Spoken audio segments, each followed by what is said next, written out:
furniture as hampers. But with the Phillies, Flyers, Sixers, hit movies, and great local entertainment, the best thing about home is Prism. Of course, nailing Ranger fans with snowballs is a close second.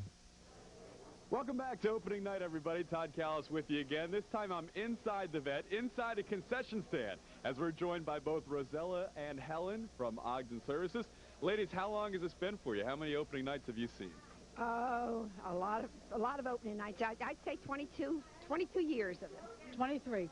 Have you always worked in tandem, or are you all? No, I worked all over the stadium. Right. I've done the same way. Now I'm just managed here now, and she works with me now. Now, opening night has to be special.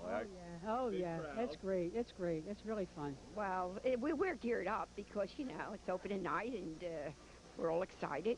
But you thought you were going to work yesterday. Yes, but... Let me guess. Hot chocolate and coffee. These are the two big-ticket items tonight. Definitely. Extra stuff on hand. We have an extra bin back here. This is normally not here. We got one over here. Oh, boy, that'll be going fast. So we are all ready. There's people waiting to buy some hot chocolate. I've got to go down to the field.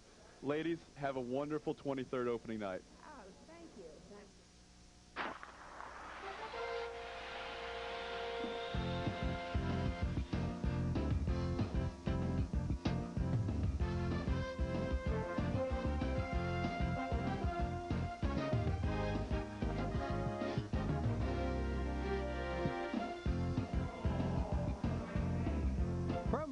Stadium, it is opening night. We're finally going to get started. It's the Colorado Rockies against the Philadelphia Phillies.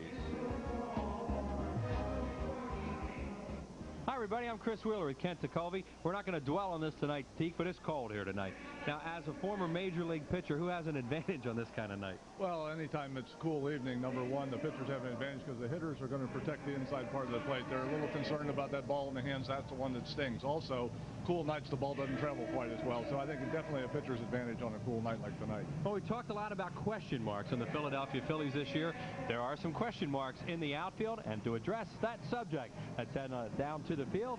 Andy Musser and Todd Callis. All right, Wheels. Well, certainly the spark plug of the Phillies, low these many years now, has been Andy Dykstra. Generally, when he's in the lineup, they win.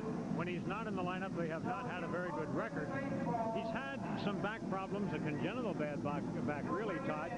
Question is now, how will it stand up on this AstroTurf? Well, that is a good question. I think of all the areas of concern going into spring training, maybe the one that was answered the most positively was Lenny Dykstra in center field. He's got a lot of range out there. The arm is still not quite there, but even before the injury, Lenny didn't really have one of the better arms in the league. So we'll look for Lenny and how he does in the outfield. Certainly with Darren Dalton next to him in left field, that's got to be a factor for him in terms of how much ground he covers. The key for the Phillies offensively is how he can be a catalyst in the leadoff role. How his legs are going to hold out, whether he can get back to those 30 stolen base seasons and really provide a spark and let the 2, 3, 4 hitters see more fastballs. But I was really pleasantly surprised with Lenny and what he did this spring. He did have a good spring, and one thing, he was patient. He was getting a lot of walks, and that's the key to the Phillies offense. All right, Wheels, let's go back to you. All right, Andy, Todd, thanks a lot. Here are the starting pitchers for the ball game tonight. Kevin Ritz will be on the mound for the Colorado Rockies. Brett Saberhagen and Bill Swift are injured. For the Phillies, it will be Sid Fernandez. Opening night at Veterans Stadium, and we're going to be back with the starting lineups right after these messages. Phillies baseball on Prism is brought to you by Beechwood Age Budweiser, official sponsor of the 1996 Olympic Summer Games. This Bud's for you. The Bell Atlantic Yellow Pages, the book 9 out of 10 people use and keep and count on.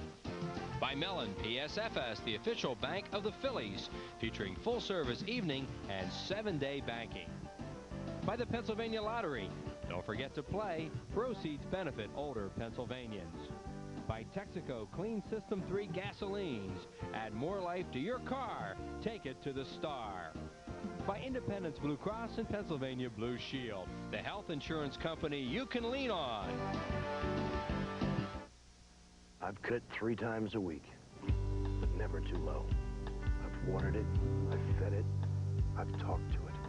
Careers will be made on it. It does not fear the occasional weed or the suicide squeeze. They will spit on it, but they will wear it home. This is my yard. you can play on it if you're good enough. True Value, a proud sponsor of opening day and yards everywhere. Excuse me, I'm Louis. If I buy 4 of these fine vessels, can I get one for free? Never. Nope. Excuse me, I'm Louis. If I agree to buy 4 of these stylish autos, will you give me one for free? Excuse me, I'm Louis. If I buy 4 wild card lotto tickets, can I have one for free? Sure, Louis. Buy 4 wild card lotto tickets and get one free. Where else are you going to get a deal like that? Jim Herr doesn't use just any potatoes. But then Jim Herr doesn't make just any potato chip. Make hers yours.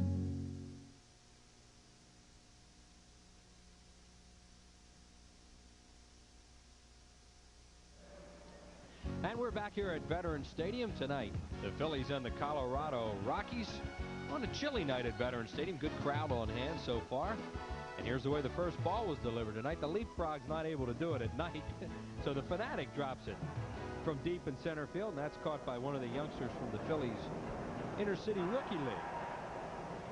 Made that play out there, and a nice catch by that young man who headed on back. The Rookie League youngsters are here tonight. That's something the Phillies have gotten involved in quite a bit in the last few years. And Dick Allen, who works in the Phillies Community Relations Department, was on the field prior to the game. Dick is very much involved in those inner city rookie leagues, Teak, which, well, a lot of people in baseball feel are very important right now. Well, it is very important. It's a good program. It gives the kids in the inner city a chance to play baseball. And, you know, I think baseball, we talk a lot of times about the lack of talent that is coming through the systems. You know, a lot of those inner city kids are now getting a chance to play baseball, and hopefully some of them will develop into future major leaguers. Here you see Jim Fregosi just came out. That was a very poignant scene that would just happen down there. Fregosi went out and just shook hands with all the umpires. As you see Don Baylor doing the same thing right now. John Vukovich did the same for the Phillies also. And there's some very tough feelings right now about John McSherry's death yesterday. Teak, John McSherry is one of the most popular guys in this game. I knew him well, you knew him well, and he will be missed. And you can see it on the faces of these guys. They've lost a real friend. Well, they have lost a real friend, and the game of baseball has lost a great gentleman. You know, just a super umpire, and even more important than that, a super individual. We're going to miss Big John. Yeah, you see Ed Montague right there. I mean, normally you're going to see smiles down there before a game, an opening night game. I think it may have hit these guys as they just walked out on the field for the first time. There you see Mac on the back of the cap there of Ed Montague, who is a very good friend of John McSherry's. And of course, the number 10 on the back of the hat, the number that McSherry wore on his umpiring jersey. Bruce Fremming wearing the same thing there with John's number on the back. Bruce and Harry Wendelstedt lead seniority in the National League, and John was third. As we look at the crew of Bruce Fremming, Ed Montague, Charlie Williams, and Mark Hirschbeck. There's John McSherry right there, made his major league debut at the young age of 26 back in 1971, the first year of this stadium. As I mentioned, third in seniority in the league, worked World Series, 7 League Championship Series. He was from New York City and attended St. John's University and was just one fine, fine man and a great umpire, and was a sorry, sorry day yesterday to see that happen. Well, now it is time for the positives, and let's go to the Rockies lineup. And they have a power pack lineup to the Colorado Rockies.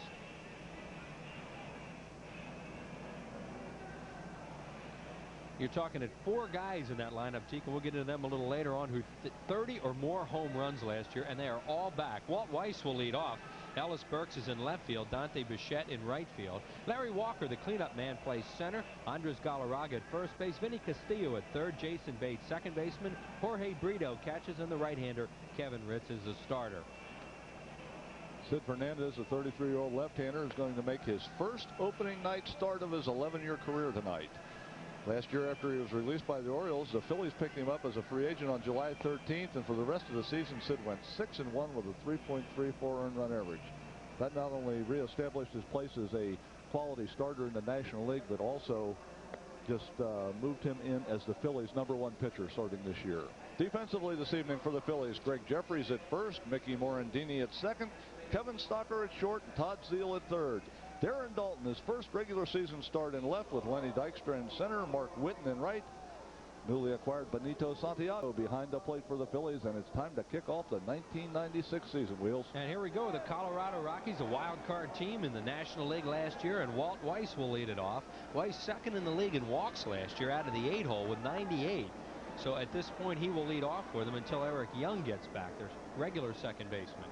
Weiss the shortstop, and the first pitch of the season is underway. And it's outside. A fastball from Sid Fernandez. Sid is now 33 years of age. He'll be 34 on the 12th of October. 49 degrees at game time under a full moon here at Veterans Stadium, and a strike call.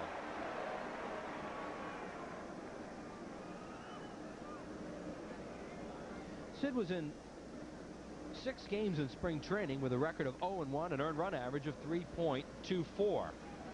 Weiss pops it up, playable. Zeal, the third baseman, down the line, squeezes it, and the first batter retired here in the top of the first inning. And that will bring up Ellis Burks. Ellis Burks, an interesting player, Teak.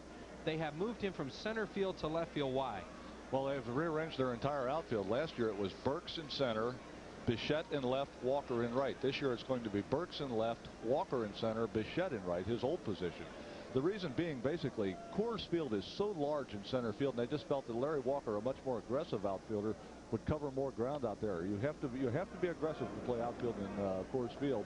Walker will charge the balls, and Don Baylor just feels that he will cover more ground getting into the gaps and charging those base hits that are just dunked over the infield, what you have to do at Coors Field. Here's another pop-up. This will go out of play behind home plate. And one thing they do lose, I guess, is the great arm of Larry Walker in right field. Yeah, Walker, one of the best arms. I mean, he's got an arm comparable to the one of Mark Whitten. We know how good his is. You were going to lose that. You know, usually put your strongest arm in right field because of the long throw from right field to third base. You're going to lose a little bit of that. But Bichette, up until last year, was a right fielder. He has experience out there and probably will be more comfortable there. So they just feel, all in all things considered, it's better for them, for the Colorado Rockies, to have this outfield alignment as opposed to the other one. A ball and a strike on the second batter of the season, and Sid misses outside. He threw a lot of pitches his last time out, just 5 innings in the game at Clearwater. Threw over 100 pitches in that game and threw a lot of curveballs that afternoon, saying that he did not have a good fastball and was throwing curveballs, and he had trouble with that pitch also. So he was anxious to get the season started. Outside with a fastball, misses 3-1. Sid, a guy who will throw a lot of pitches. He's going to throw a lot of pitches and routinely gets a lot of fly ball outs as compared to ground ball outs. And the first out of this game was a ball in the air. Dante Bichette waits on deck. 3 balls and 1 strike to Ellis Burks. Hit to left field. Dalton right there. And an easy play for Darren Dalton.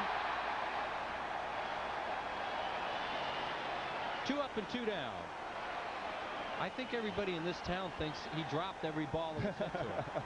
See, he waves the crowd. Thanks a lot. I can catch him.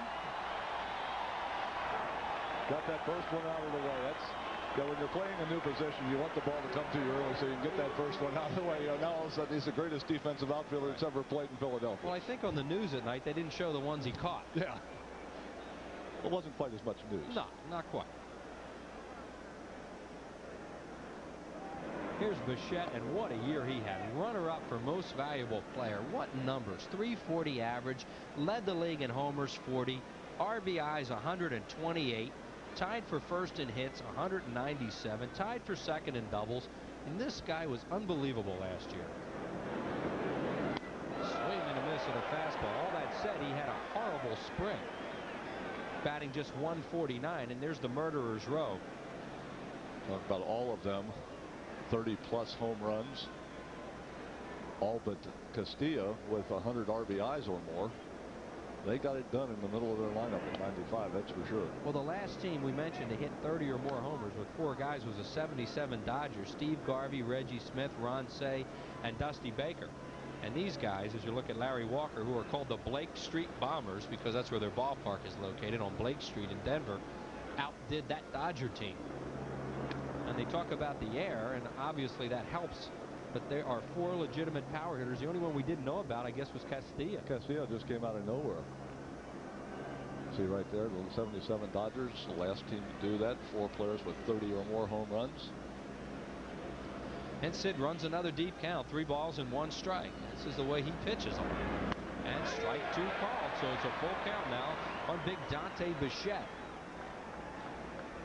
Interesting, Wills, you talk about spring training numbers. Bichette hit 149 with no home runs in spring training. People in Colorado had to be having similar thoughts about, we went through the same thing with Darren Dalton struggling this spring offensively. But I think once the season starts, you forget all those numbers. He walked in ball 4, so Dante Bichette is a 2-out base runner for Larry Walker, who's a left-handed batter. A couple left-handed hitters in the lineup in Walker and Jason Bates, who is a switch hitter, who's a much better left-handed batter than right-handed. And also Walt Weiss, who's a switch hitter. So Benito Santiago heads out for a talk with Fernandez. Sid eschewing the long sleeves tonight on this brisk night at Veterans Stadium. It has to be real cold for Sid to put those sleeves on. Real cold. This is just kind of mediocre cold. Doesn't count. This is a Hawaiian out there. Not wearing sleeves. Well, he thinks he's in Hawaii. Bichette has a sore knee, so you don't expect him to run, especially with Walker up there.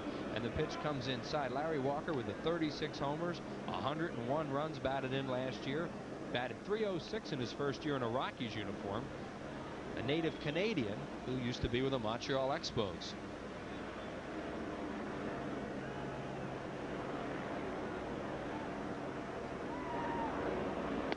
Strike call to Walker. Walker led the Grapefruit League in runs scored this year with 22 of them. He runs very, very well for a big man. And as Teak mentioned, one of the best arms in the league. You figure him, Witten, and Mondesi are probably the top 3 throwers. Yeah, if they got the ball, you just stop. Don't keep going, or you will be out. Bichette with a decent lead, and Fernandez's pitch is popped up off the third baseline. Todd Zeile, Santiago, and Zeile just runs. Oh my! Flips over the camera, and hopefully he's all right. Todd Zeile's played a lot of games in this ballpark in a visitor's uniform, and he is okay. That could have been a serious injury. Zeile goes over and runs into the camera well. He goes over to third base. See right now, Zeile takes a peek. He takes a peek at Santiago to see if he's going to make the call. Never does look down and just runs out of room, flips over the camera right there into the well, all the way down to the bottom. There goes our shot. Got a good close-up of Zeile on the floor, and Mark Hirschbeck followed him right down in there to make sure that he was all right. Todd appears to be okay. Not that Greg How's our camera down doing? There he is. Camera's all right. There's Greg. Shook up a little bit. Welcome to the 96 season. Still a ball. 2 strikes now on Larry Walker. And Sid's pitch is a curve ball. Comes in high. 2-2. 2 balls, 2 strikes, 2 outs in the first inning. Sid, the 3rd round pick of the Dodgers way back in June of 1981. Was 6-1 for the Phillies in 1995.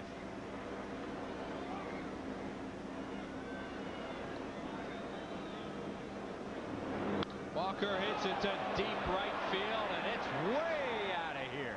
Home run, Larry Walker, a 2-run shot. And the Blake Street Bombers pick right up where they left off last year with a home run off the bat of Larry Walker and lead it 2-0.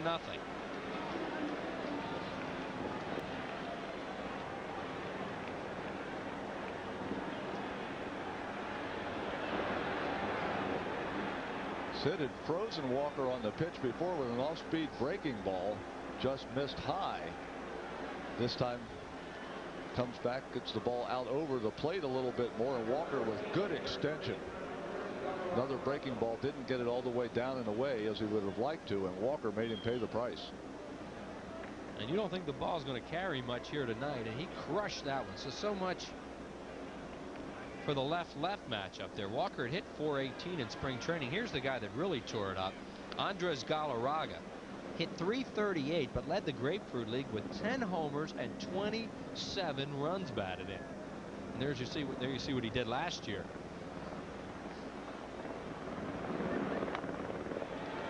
Fernandez is not a guy, Teak, that normally throws a lot of home run balls, especially to left-handed hitters. Yeah, he's got that that little sneaky motion where he kind of hides the ball. It's tough for the left-handers to pick it up, and they also have to respect that slow off-speed breaking ball of his. But that was just a hanger right there that he left right in Walker's wheelhouse. Outside for a ball. And Larry Larry Walker gets his team off to a good start in the first inning of the first game of the season with a 2-run home run, and that is their main weapon. They hit 200 homers last year.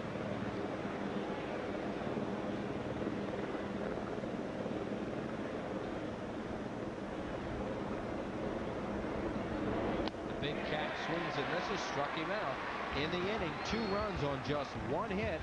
No errors and nobody left on base. Phillies come to bat in the first inning, and this swing right here made it 2-0.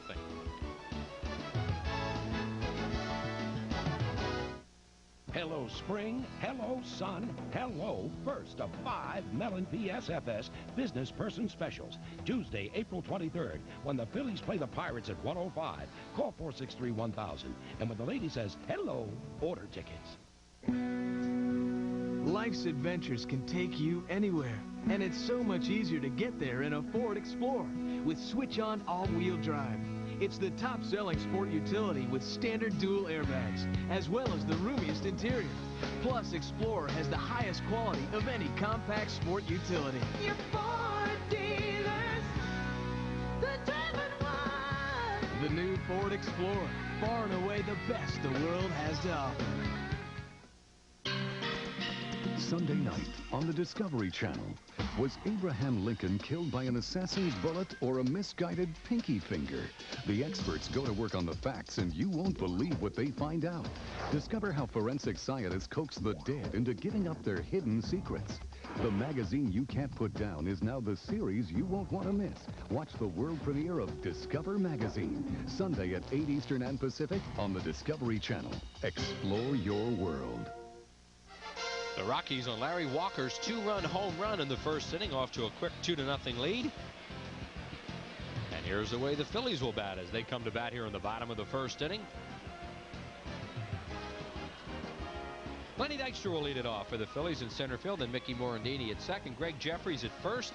Darren Dalton in left field in the cleanup spot. Mark Whitten plays right field, bats fifth. Todd Zeile, the third baseman, will hit sixth. Benito Santiago catches. Kevin Stocker at short. Sid Fernandez is the pitcher. And for the Rockies this evening, 6'4", 220-pound right-hander Kevin Ritz gets the ball. Ritz is making his first opening night start. In the Rockies' 4-year existence, they've had 4 different opening night starters. David Need pitched their inaugural starter in '93. '94 was Armando Reynoso, and '95 Bill Smith. Defensively, Andres Galarraga at first, Jason Bates at second, Walt Weiss at short, Vinny Castilla at third. Ellis Burks in left, Larry Walker in center, Dante Bichette in right. Jorge Brito does the catching for the Colorado Rockies this evening. And the first pitch of the season from Kevin Ritz is a ball inside. Lenny had a great spring. He batted .311, but more importantly, 14 walks and 11 runs as he was working on getting on base, and Fregosi played him a lot in spring training. And it was a mutual idea between Fregosi and Dykstra to play him more this spring. Played a lot more innings, got a lot more bats than he had in the past, and Lenny feels that it really helped him get ready for this season a lot better than he had been for the last couple.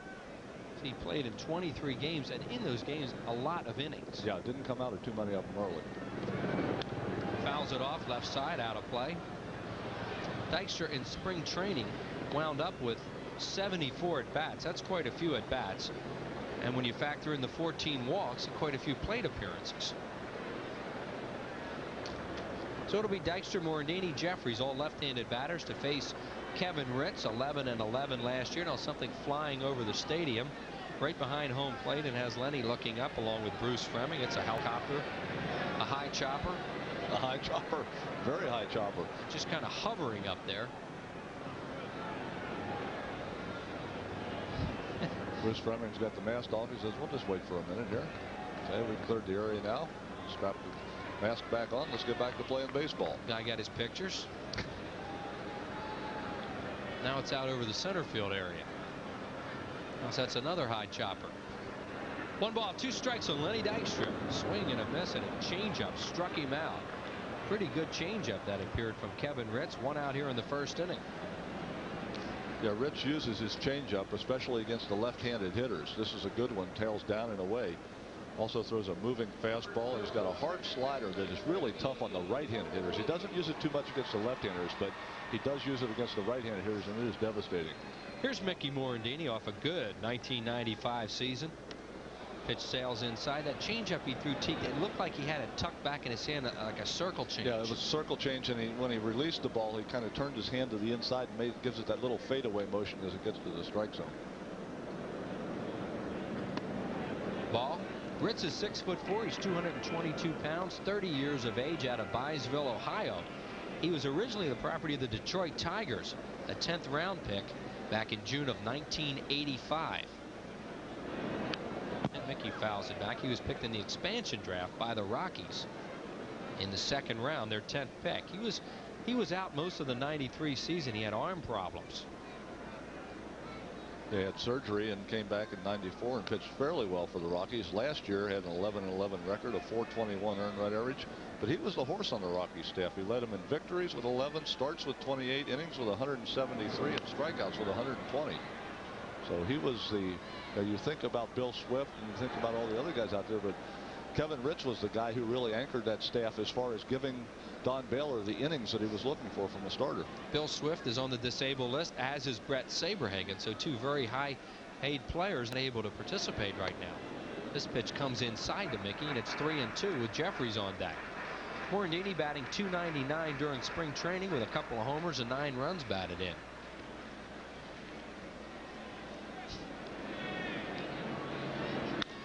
Fly ball center field. Larry Walker got a good jump on it. It's hit pretty well, but he has a lot of room out there. And there are 2 up and 2 down here in the 1st inning.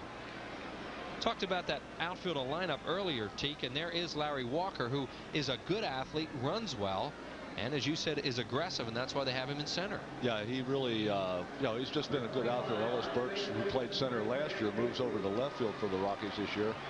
Dante Bichette, who played left, goes across the field to right, which was his original position before last year when he went to left field. So they just shuffled it around. But Walker, one of the premier right fielders in the National League, and Don Baylor just figures that, he's that good of an outfielder. He wants him out in the middle of the field where he can cover as much ground as possible.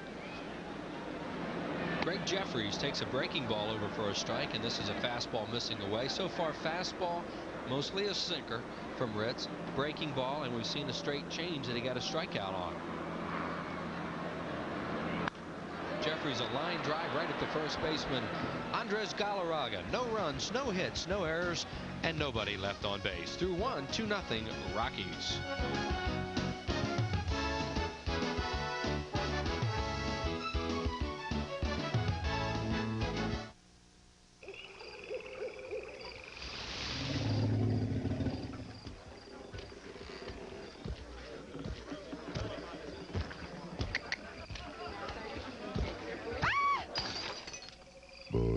Budweiser.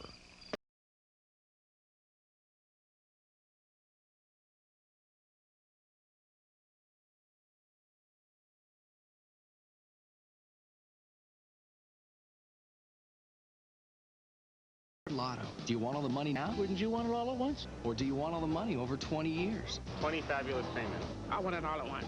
Nothing beats all at once. I'd want it as payments because I feel like I'm winning every year. One lump sum. In cash. We would take the money over 20 years and spread it out and figure that.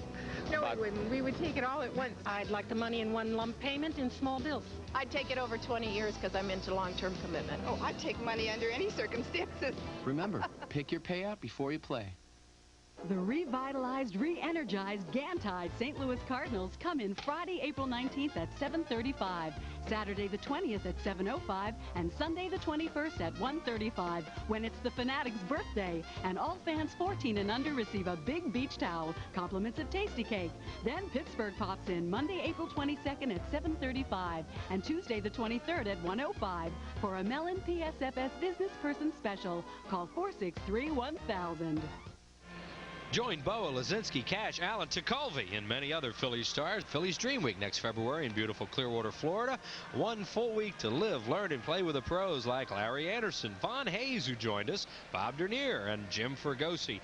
Don't delay. The roster fills up quicker and quicker every year. Call 215-938-1200. 215-938-1200. Phillies Dream Week. Stop dreaming. Make this the year, and we'll see you next year at Dream Week. Oh, what a great time. Yeah, you help make it a good time for this people. I don't know if they're having a good time or if I'm having a good time. I think I'm having a better time than they are. You have a real good time. That's correct. Don't get cheated. No, you never do. Vinny Castillo will lead it off. Vinny Castillo, one of the big surprises in the National League last year. Tremendous power season in the Atlanta Braves organization. Then over here to Colorado, got a chance to play.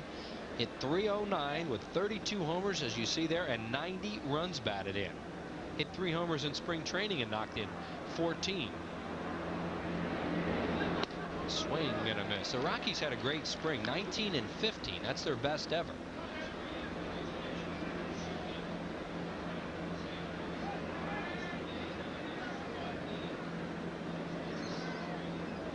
One ball and one strike on Castillo leading it off. Then Jason Bates and Jorge Brito to follow. 2-0 Rockies in the second of the home opener. Not only the home opener, but the season opener for both these clubs. Delayed by a day, as Bill Giles and David Montgomery ran the table with their weather forecast from Dick James, and they were right. It rained yesterday. They were right on. There he is. There's Bill.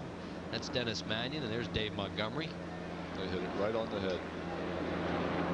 Swing and a miss, and the count 2-2. You know, there was a lot of conversation about should they have called the game when they did. Well, I'll tell you what, all those people that were going to knock off work yesterday to come to the ballpark that got a chance to go to work and not miss a day's salary are thanking them today.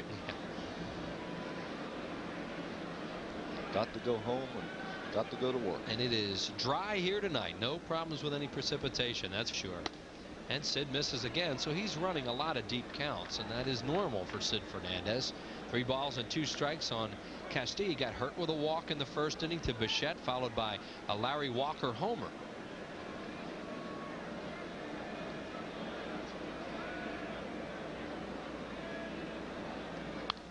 And Castillo fouls it off. Sid Fernandez throws a lot of foul balls. Now, why do hitters foul so many pitches off against him? Well, it's the way he drops down and throws the ball, kind of short arms it and pushes it out of his shirt. And he's got a good live fastball. He throws a lot of pitches up in the strike zone. They just have that little hop on him right at the end, that little jump, and it causes them to put the bottom or the top of the bat on the bottom of the ball. Therefore, pop up foul. And one of the many reasons why he throws a lot of pitches. 3-2, struck him out on a bad ball. So he got Castillo to chase one, and Sid will pile up strikeouts. That's his second of the game. And this is what's like one of those pitches where the way Sid throws and hides the ball, the hitters don't pick it up real well. That ball was never near the strike zone, yet Castillo went ahead and just started offering right away. He was guessing strike, had a very, very weak attempt at it. Fernandez in spring training in 25 innings, walked 12, struck out 18. And hitters hit just .228 against him. Here's Jason Bates. Hits a line shot right at Mickey Morandini. Morandini playing him perfectly, and there are 2 outs here in the second.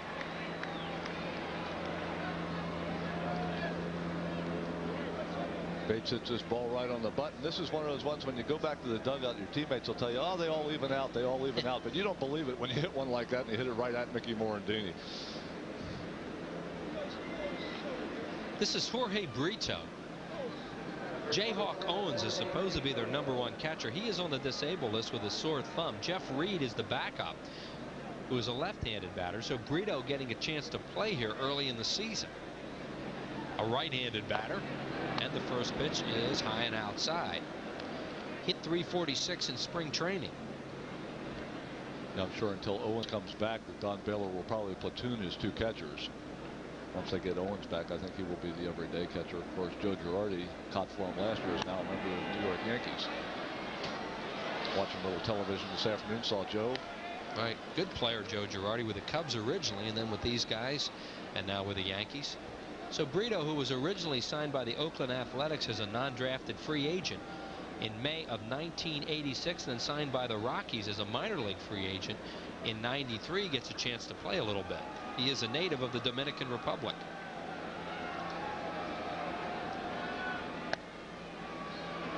And Sid misses high, 2-1. On deck is Kevin Ritz. There is Ritz, the pitcher.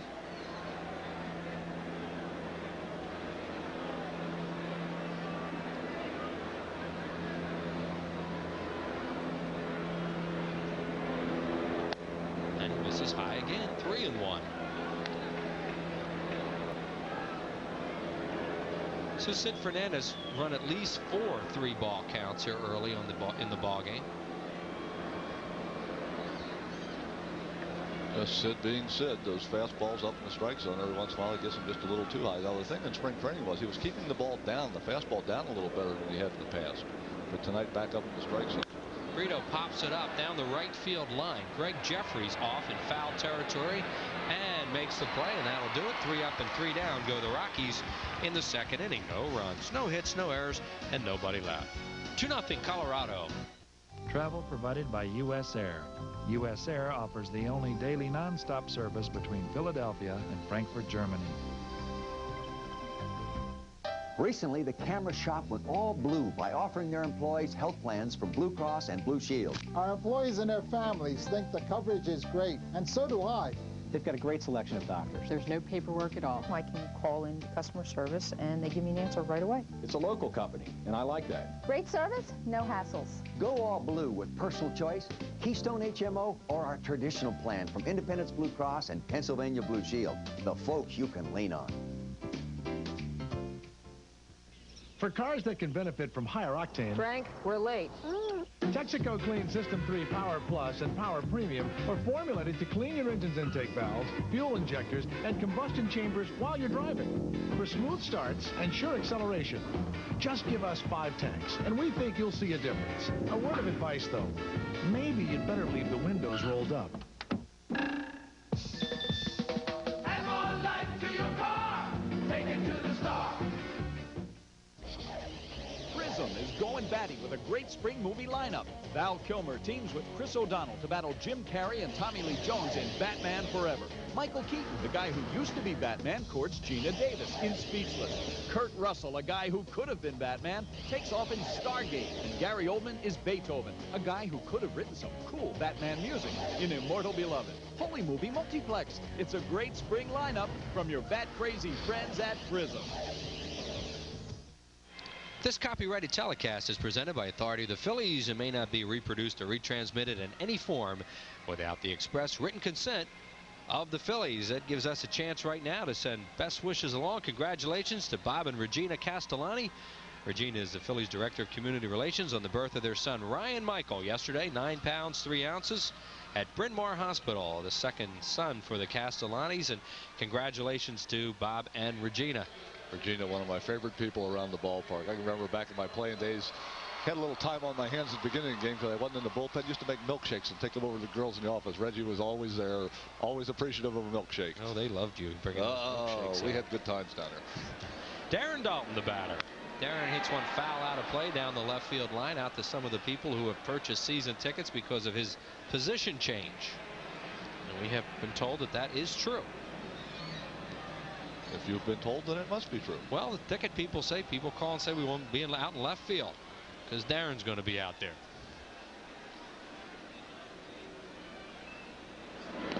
Bounces up there. Best wishes for a speedy recovery to Ryan Gissinger in Percy, Pennsylvania. Just an 8-year-old boy who broke his elbow. He can't play Little League this year. So Ryan, hang in there. You can play next year, and we hope you watch a lot of the games here this summer and hope you get better real soon.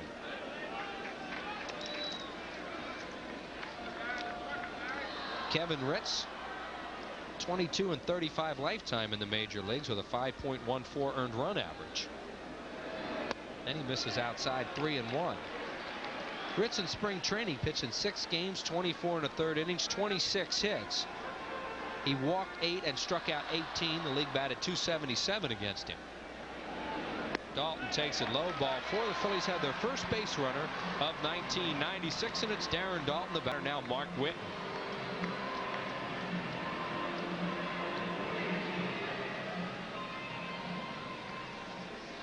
Whitten didn't hit any home runs in spring training, but he was on base a lot. He walked 14 times, and Mark is a very good base runner, especially for a big man. Scored 15 runs, had a pretty high average. Whitten, a switch hitter. Big hole on the right side for Mark Whitten with Todd Zeile on deck. Whoa, look out. That might be to set up that changeup and that stuff he likes to use away a little bit. Well, I don't know if you're going to set it up right away on the first pitch. Usually be a little later in the count. Whitten up on top of the plate. Ritz wants that fastball that's going to tail back over, and that one just stayed right up around Witten's coconut. Had to pull it out of the way. Whoa, right under the chin. That was a high fastball. Yes. So Witten's ahead 1-0.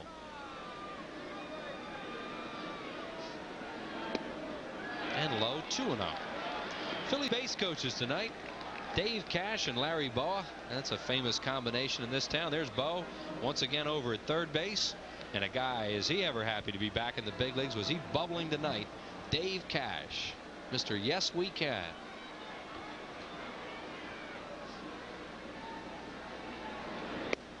Low 3-0. So Mark Witten gets to 3 balls and no strikes now on Ritz as the Phillies are trying to get him in a little trouble. A walk hurt Sid Fernandez in the first inning.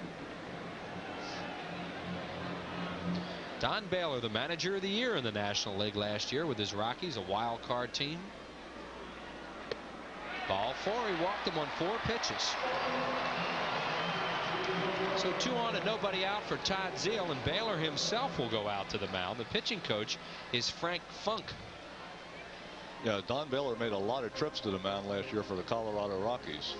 He carries a 12-man pitching staff, 5 starters, 7 relievers, and it's because he has a quick hook. And he's obviously not going out for the hook right now, but he has been known to change pitchers with great frequency, and especially when he gets out in Colorado in that light air, they start getting lit up. He has to keep changing pitchers a lot during the course of the summer. I was going to say, not only does he have a quick hook, but he almost has to because they get lit up so much out there. I mean, that place is a jail for pitchers. Look at that ERA. And they made it in a postseason play with it because they outslugged so many teams. Yeah, it's those 30 home run guys. It'll make that earned run average a little bit easier to absorb. 200 homers for the Rockies last year. They had 3 in the top 5 pitchers in games pitched last year, did the Rockies. That's how much they used the bullpen. Curtis Lesconic led all pitchers in the National League with 76 appearances last year, number 1. And then they went to 3, number 2, and number 5. With Steve Reed and Darren Holmes. Strike call. So after a number of balls in a row, he finally throws a strike to Todd Zeile, who was waiting to get that first strike on him before doing anything. There you see the base runners. At the top of the screen is Darren Dalton and Mark Witten at first base. A ball and a strike to Todd Zeile. And Zeile takes it low. Zeile has been a good hitter at Veterans Stadium, a .293 lifetime hitter here at the Vet with 5 homers. Most of that in the uniform of the St. Louis Cardinals. He did play for the Cubs last year for half a season. But it was an injury-plagued season for Zeile, the first one he's ever had in the major leagues. He's very durable. Fouls it out of play off to our right, off the press box, which has the glass in tonight to keep the media nice and toasty. Lots of new guys on this team, Teak, and Todd Zeile one of them. Yeah, three of the pitchers on the staff new to the ball club. Of course, Benito Santiago acquired because of the move of Darren Dalton to left field, Lee Tinsley in the Slocum trade, and Todd Zeile. So the count is 2 balls and 2 strikes. Nobody out here in the second inning. Phillies have a couple of men on base and trail 2-0. Zeile swinging and a miss, and a good sinker struck him out. So Ritz came back from behind in the count to get Zeile 1 away. So it's that tailing fastball and puts it on the inside part of the plate. Good location. You can see Zeile had to pull the hands in to try to hit that ball. You try to keep hitters, if you can, as a pitcher, from extending those arms. And that's exactly what Ritz was able to do to Zeile right there. Benito Santiago in his first at bat in a Phillies uniform. Benny had a good spring, as you see there. Probably wondering the last catcher to start a game here, an opening night game, other than Darren Dalton. It was Lance Parrish in 1988. To right field, and right there is Dante Bichette, puts it away, and there are now 2 outs for Kevin Stocker. So 2 walks and then 2 outs after that, and the base runners remain in place as Ritz is 1 out away from getting out of this jam. It's only the second game Kevin Ritz has ever pitched against the Phillies. He's 0-1 with a 10.80 earned run average. 5 innings, 9 hits, and 6 earned runs as the Phillies roughed him up the only other time they saw him. Here you see Stocker's numbers from spring training, and that's been well documented how he struggled. Picked it up a little bit right at the end.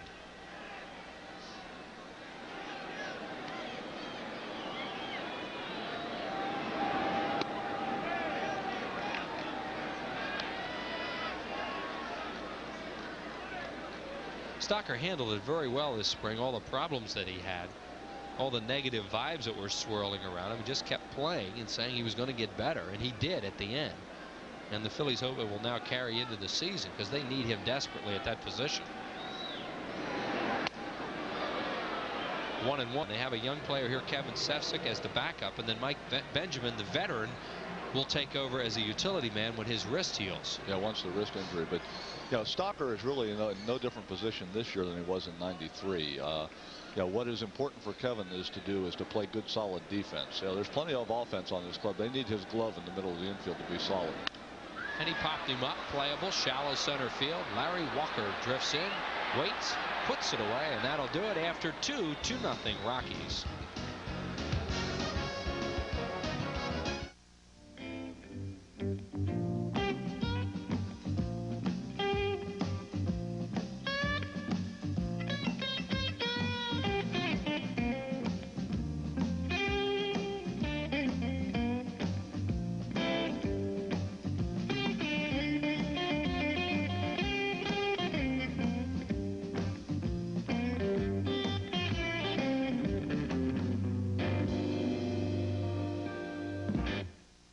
The backpack is back, so get out of the sack and make tracks for the vet when the Phillies play the Reds Sunday, April 7th at 1:35. And thanks to Boston Market, all fans 14 and under receive a backpack with lots of zipper compartments free. Call 463-1000.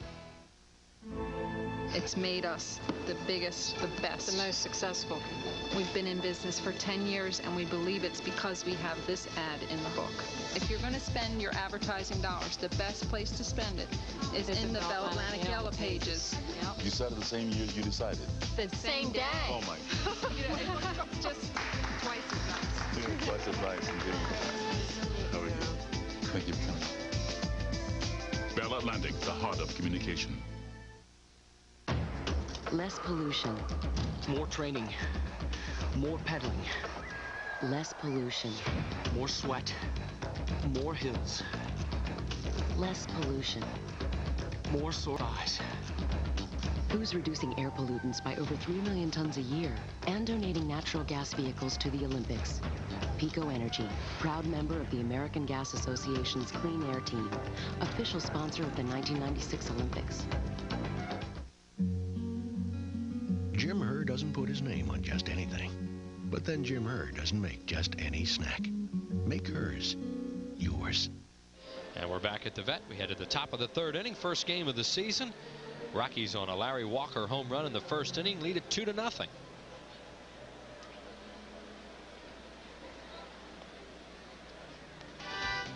Thursday night at 7:30, the Flyers take on the New York Rangers in a battle to see who's best, live from the ice at the Coors State Spectrum. Flyers Rangers Thursday night at 7:30, right here exclusively on Prism. Kevin Ritz, the batter, started his career 0 for 22 as a hitter, now has 9 major league hits, a 132 lifetime batter. And he'll bat him right-handed against Sid, takes a strike. Then the top of the order, Walt Weiss, and Ellis Burks comes along.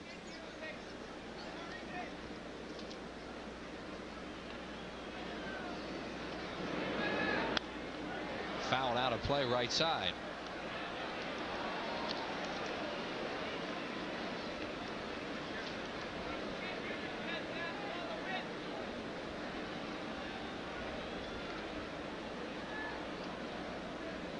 Sid Fernandez is 2-1 lifetime against these Rockies in 3 games. Did not pitch against them last year as he misses outside 1-2.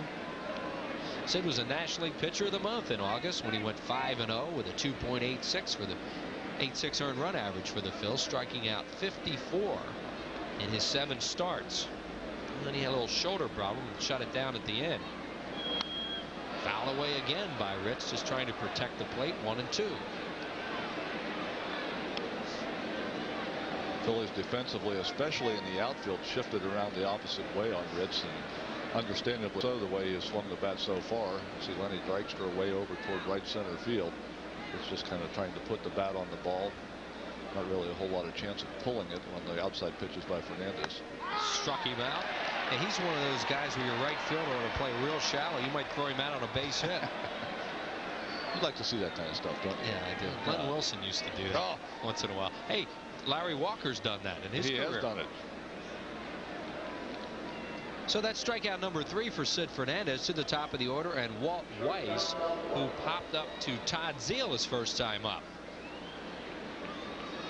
Weiss last year 263 against left-handers, 259 against right-handers. His career numbers are almost the same. There's only about a 9-point difference.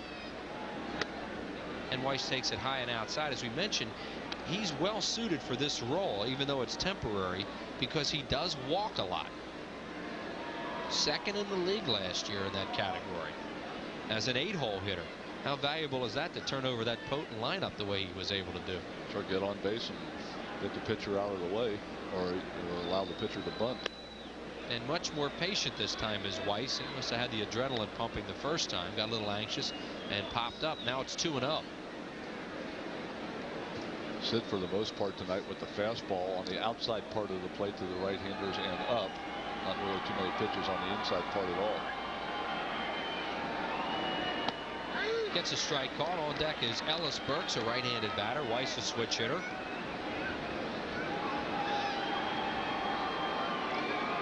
Well, you know who leads the league in walks every year, and he did again last year, of course. But there's Walt Weiss second with those 98. Bonds, well, they just pitch around him all the time. Sid misses outside. 3 balls and 1 strike. Good home plate umpire tonight, and Bruce Fremming, one of the best ball and strike guys around. There's Bruce, the veteran. The spiffy new unis of the National League umpires. American League guys are wearing red. Yeah, strike called. I like these a lot better. These are much more pleasant to the eye. And they're still the men in blue. They're still the men in blue, not the men in red. Right. The human stop signs. Here's Ed Montague, the first base umpire, will be behind the plate tomorrow night. Full count to Walt Weiss. And he walked him ball 4, so Sid Fernandez runs another deep count and walks his second batter. Sid has now walked 2, struck out 3. And that will bring up Ellis Burks, who hit a fly ball to Darren Dalton his first time up, as Dalton got a standing ovation from the crowd and doffed his cap to the fans. Ellis Burks was some player in the American League with the Boston Red Sox and the Chicago White Sox. He's been injured a lot throughout his career, including over here with the Rockies. Swing and a miss. He's another potential 25-30 home run guy if he stays healthy, especially in that ballpark. Yeah, anybody that's got any kind of pop at all in their bat, potential 20 home run hitter in Coors Field in Denver. The ball just really flies in that ballpark. Yeah, and he's made a few of them. 40 or 50. Dante Bichette. He hit 21, did Ellis Burks, in 1990 with the Red Sox. Fouled off as Sid got in on him a little bit, and the count's 0-2.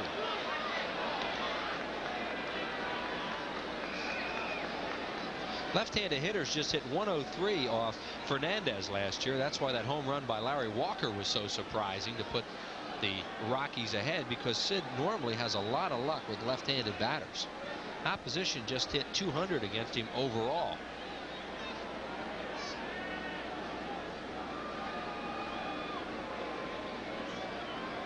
And he steps off. Walt Weiss will run. He stole a couple bases in spring training, and he ran quite a bit last year for these Rockies. Stole 15 bases for Colorado. And the Rockies, a club that don't do a whole lot of running because of that great power that they have in the middle lineup. Of course, Weiss was down at the bottom. Fly ball right field, hit pretty well. Witten drifting back near the warning track, and Mark puts it away for the second out of the inning. Yeah, they don't want to run themselves out of innings, especially at home, by trying to steal bases. Talked about Sid and the number of pitches he's thrown early in the game, 50 of them to this point. 28 strikes, 22 balls. A little higher pitch count than you would like to see this early in the game, but as we mentioned before, Sid always does throw a lot of pitches. It's because of that high fastball. You know, I'm sure Sid would have been one of the guys, instead of lowering the strike zone this year, he would have been much happier if they'd have raised it a little bit. Do you think there's going to be a lower strike zone? I don't think. what they did, I don't think is going to make that much difference. Even if they called the difference, the couple inches difference at the knees, it's not going to make that much difference. Most of the hitters were swinging that pitch anyway. Right. And you'll find most of the umpires, as Bichette takes a pitch away, the umpires, they don't have the outside protector anymore. They're down low, so they call a low strike anyway. What they need to do is come up with a strike zone if they want to fool around with it a little bit. If they want to speed the game up, start calling that one above the belt a strike. But the Players Association, the players didn't want that, so enough said. The hitters didn't want it either. The pitchers would love it. 1-0. And the pitch is a strike, as a swing and a miss by Bichette. 1-1. Dante walked in the first inning and then came home on Walker's home run. And that's the ball game thus far. We're 2-0 Rockies here in the top of the third. 3-game series between the Phillies and the Rocks. And then the Cincinnati Reds come in for 3 this weekend.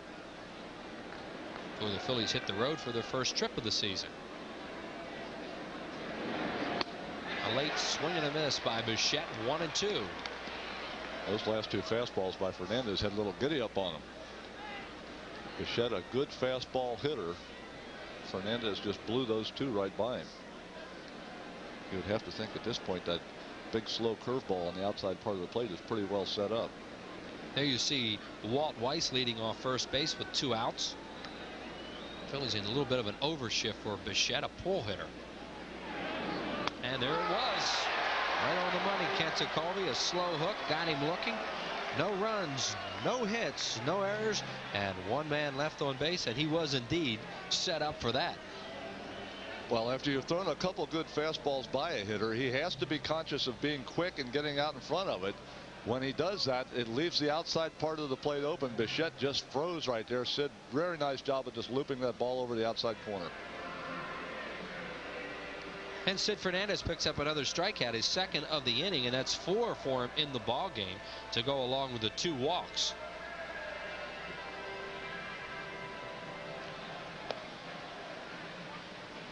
Well, Todd Callis, as we mentioned earlier, is going to be doing reports for us all season, from down on the field before games, throughout the stands. I mean, we're going to have Todd all over the place, and right now he has a report for you on that guy right there, the left fielder for the Phils, Darren Dalton. Todd?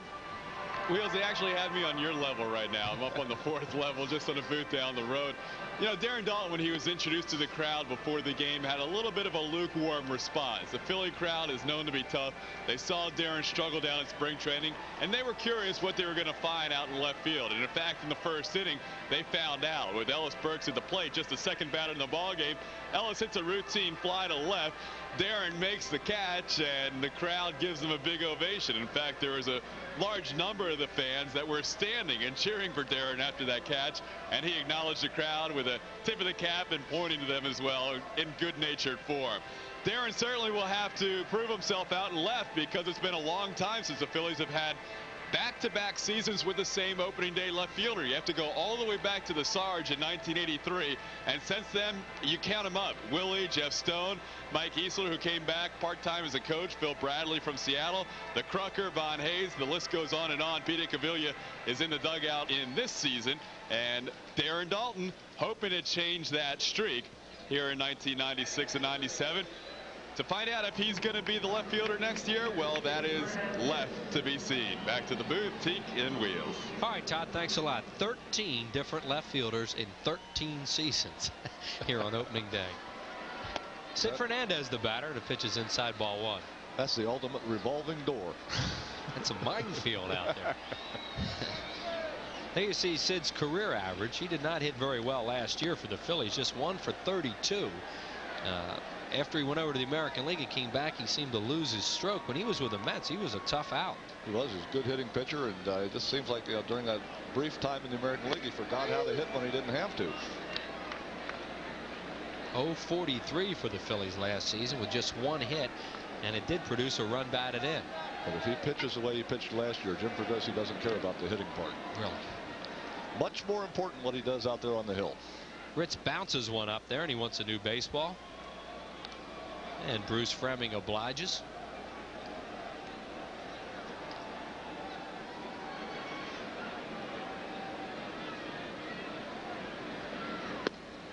Outside. I know the count's that's not right on the board. Could be 3-1, right? I was going to say 1 ball and 1 strike is not correct. It's had at least 4 pitches. There I think we it's go. 3-1. It is. 3-1. 3 balls and 1 strike now on Sid Fernandez. And the scoreboard operator thanks you for alerting him to that fact. Well, Danny Baker does that over there along with the PA, and he's really good. Sid hits it hard and past Galarraga and down the line. Now, Sid does not run very well. Can he get a double out of it? Yeah, I think. Maybe. Yes, he made it. I mean, he has a bad knee, and he just can't run.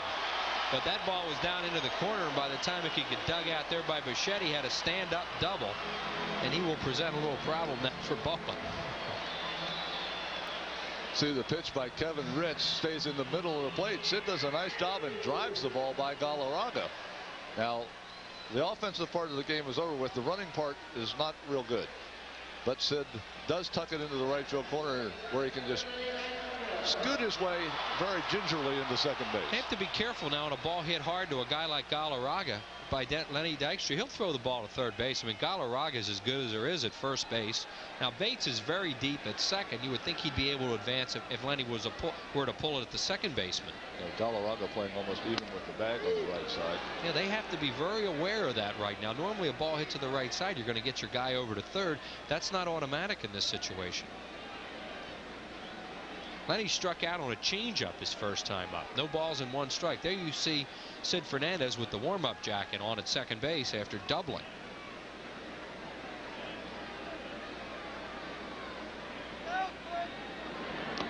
In the dirt, a nice play by Jorge Brito. He's had a couple of them tonight and blocked them well. And that's that sinker by Ritz. He has to keep the ball down to be effective, and when you're a sinker ball pitcher and you have to keep it down, it's nice to have a guy behind the plate that can keep that ball in front of him, handle it easily. You lose confidence in that sinker if it keeps going to the backstop. There's El Cid. Will probably take an extra base hit at this point to plate him. Took an extra base hit to get him there. It's going to take another one to get him home. Yeah, those outfielders are real deep, but they're not afraid of Fernandez at second. That's the Sid Fernandez we used to see with the Mets as Lenny takes it inside 2-1. A guy, he got ahead in the count 3-1, got a fastball and drove it. Yeah, he likes to hit the fastball. There's no doubt about that. Most pitchers are that way. They would much rather hit the fastball. That one that spins is a little difficult to follow when you're at the plate. Spoken by a true, I couldn't hit either one of them. Weak hitting pitcher. You knew what was coming. You were trying to think how to phrase that, weren't you? I was trying to be diplomatic. 2-1 to Lenny. Now he hits it to second, and Fernandez will get to third base as Dykstra grounds out. Sid took a little look before he even started, but as we mentioned, Jason Bates was very deep, so they were going to be able to get him over there. So Lenny does his job. The ground ball to the right side moves Fernandez to third base in scoring position with just 1 out. It's probably going to take a little deeper fly ball than normal, though, to get Sid Fernandez in. The Colorado infield playing halfway in the infield. They know that Fernandez doesn't run well, so if Morandini hits the ball sharply in the infield, they're probably going to come home with it if Fernandez indeed is running. I just don't know that they'd work the contact play with Sid. No, I don't think so. First of all, I don't think you want to take the chance of him having a collision at home plate on the play at the plate. Now the outfield pretty much in normal position. Of course, Bichette and Walker especially, both with real good arms. There's that sinker again by Ritz. And Morandini's trying to lift the ball, as you could tell, with the infield in the way that is, or as Teague described it, halfway, which is more accurate, of course. The outfield playing normal depth. Right. He wants to hit the ball in the air to try and give Fernandez an easier chance to score. Ball he hit in the first inning would do the job just fine. Hit it deep to center. Grounds one towards second, and he'll have to stay there. And there are 2 outs. So Fernandez could not run with the way the infield was set up. Obviously, he would have run right into an out. And there are 2 outs, and the Phillies wasting a chance to score there on a fly ball as Mickey wasn't able to get it done. Sometimes, I guess, Teague, as a hitter, it's really tough when you're trying to lift the ball and a guy's throwing sinkers. Yeah, he's throwing sinkers, so you defeat the purpose. And Jason Bates, after he caught that ball, took a quick look at Fernandez. I mean, he wasn't going to concede that run, even though it was a little bit of a topper in the infield. And now it'll take a base hit. Greg Jeffries, the batter. He hit a line smash to Galarraga his first time up. Defensively, the Rockies now with 2 outs back their infielders all the way up again. And Jeffries takes a pitch low, and Brito down in the dirt again to make the play. 1-1 on Greg Jeffries. Phillies have 3 base runners in the game so far, 2 on walks, 1 on the double by Fernandez. There are only 2 hits in the game, but the 2-run home run by Walker in the first inning. Following a walk, it's 2-0 Rockies. Jeffries a good eye. It's low, 2-1. Ritz appears when he gets in trouble to go to that sinker a lot. Yeah, especially against the left-handed hitters. Now, if it's a right-handed hitter, he'll mix that slider in because it's so devastating. The slider not nearly as effective against the left-handers. Phillies with only a couple right-handed hitters in the lineup. Zeal and Santiago. Everyone else will be hitting from the left side against Ritz this evening. That was a pretty good changeup then. He really fooled Jeffries getting ahead 2-1. Jeffries probably thinking the way we are about another sinker, and he got a straight change. Well, he has to use that changeup because if you're not going to throw the slider to the left-handers, you have to use something else or they're going to be all over that fastball. Struck him out. Fastball came back over the plate, and that'll do it. So the Phillies waste the leadoff double. No runs, 1 hit, no errors, 1 man left on base. Andy Musser joins Teague in the 4th. 2-0 Rockies.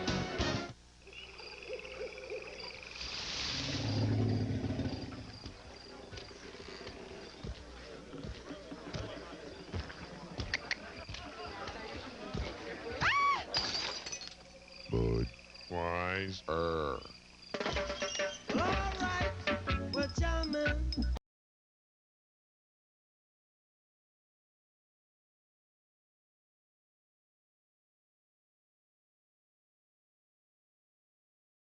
You're negotiating a deal. Okay, if you're good, I'll read you a story. Come on, make it 2. Calling in an order. Skip the strawberry. We want chocolate. Scheduling a meeting. I'm at the Big Artichokes. Or simply checking in with the boss. Honey, is it okay if I stay another half hour? The most important thing is that the call goes through. A mobile phone is only as good as the system it's on. Choose Bell Atlantic 9X Mobile. Call 1-800-255-BELL. Are you ready for the Reds, as in Central Division champ Cincinnati, and Red as in Big Backpack? The Reds, the team, roaring Friday, April 5th at 7:35, Saturday, April 6th at 7:05, and Sunday, April 7th at 1:35, when all fans 14 and under receive a bright red backpack thanks to Boston Market.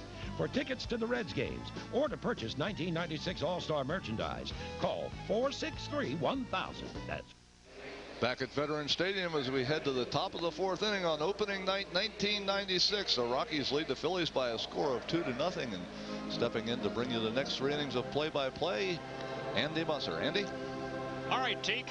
And the first batter that Sid's going to face here is the guy that has made the difference in the game so far, Larry Walker, who hit that 2-run home run. Sid spent the entire inning on the base paths. Teak, maybe you never did that, so I shouldn't ask you, what that feels like. I'm not sure that you can give us a response on that. Well, really not going to have much of an effect at all on Sid. First of all, he wasn't moving real fast as he moved around the base paths, and second of all, a cool evening. So, the only time they're running the bases really saps you is if you get one of those real hot July or August nights, but should have no effect at all on Fernandez. Larry Walker coming off a torrid spring, and he picked up the pace right here with that 2-run home run. And he really nailed it. It was a no doubt about it shot. So for Walker, learning to play a new position this year certainly hasn't bothered his offense at all. Sid's finally getting control of that curveball, Teak. Yeah, struggled with it early, and he was throwing the fastball up out of the strike zone, and the curveball he wasn't getting over. He needs to get that curveball over to make those left-handed hitters especially swing at that high fastball. Struck out Bichette on one last inning. Now gets the fastball by Walker. 0-2 on Larry. And you saw right there the result of the first pitch strike with the curveball made that fastball about 7 or 8 mile an hour faster looking at it as Larry Walker did. So Sid ahead in the count, 0-2. Walker didn't get much on this one. Kind of fools Witten, though, and he's going to get a base hit out of it. Isn't that something? Witten was playing so deep, and Walker took that big full swing that he couldn't get a good jump. Larry Walker 0-2, got jammed with this pitch. Sid with a fastball on the inside part of the plate, had the big swing, but not very much carry on it. Morandini out, Witten in. It just falls into no man's land right there in short right field. Witten, of course, having to play back. Walker, he saw his power the first time around. Hit it very deep up into the stands in right field, so Mark Witten has to respect that. Playing back, not able to get to that dunker. Galarraga, the big cat, also coming off a great spring. Galarraga struck out first time up. Sid doesn't get many ground balls. You'd like to see him get one here. Foul out of play. Remember, Sid went through a game when he was pitching for the New York Mets, an entire ball game where there was not an assist in the game. Galarraga with a wide open stance at home plate. That's as far open as you're going to see anybody in the National League. The feet almost parallel on the back line of the batter's box. Despite that, though, you see the way he steps into it, he can still hit for power. Yeah, he starts. Take a look at his stance. Galarraga starts with one foot right back here, and the other foot will be down here. They're both almost parallel on the back line, but when he steps out into this area over here where he should be. So he starts in a bad hitting position, but ends up in a very good one. There's that curveball again, and Sid threw it for a strike. Over the first 2 innings of this game, I don't think he had a single strike with his curveball.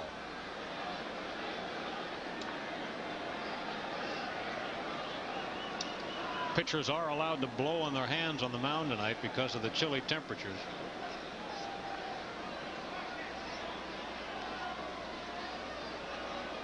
Santiago calls for the fastball away.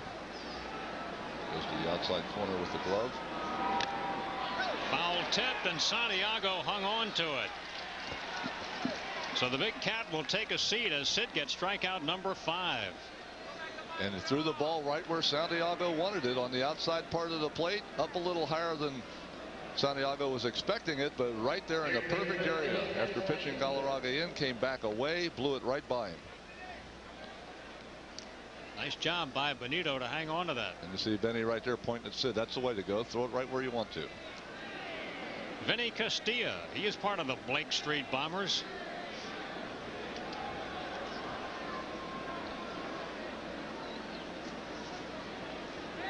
Castilla, 32 home runs for him last year, the most ever hit by a native of Mexico. One thing the Rockies would like Castilla, there's a curveball a little high, would like Castilla to be a little more steady. Now he was a .383 hitter at home, but only hit .229 on the road. And you talk about that power, Castilla with the 32 home runs last year. The highest home run total he had in any season prior to last year was 14, so he really came out of nowhere with those power numbers. Jammed and fouls it back. A couple of those seasons had been played in Mile High Stadium, so he had the elements in his favor. Of course, he didn't get as many at bats in those years as he did last year, but turned into an unexpected power source, the Colorado Rockies in '95. That was not an unexpected power source right there, Larry Walker. They got him for that big long ball. 1 ball, 1 strike now on Castilla. Slow breaking curveball. Can they get 2? And Sid's first ground ball of the night is a double play. He did get the ground ball. He does get the double play. So we go to the bottom of the 4th. Still 2-0 Rockies.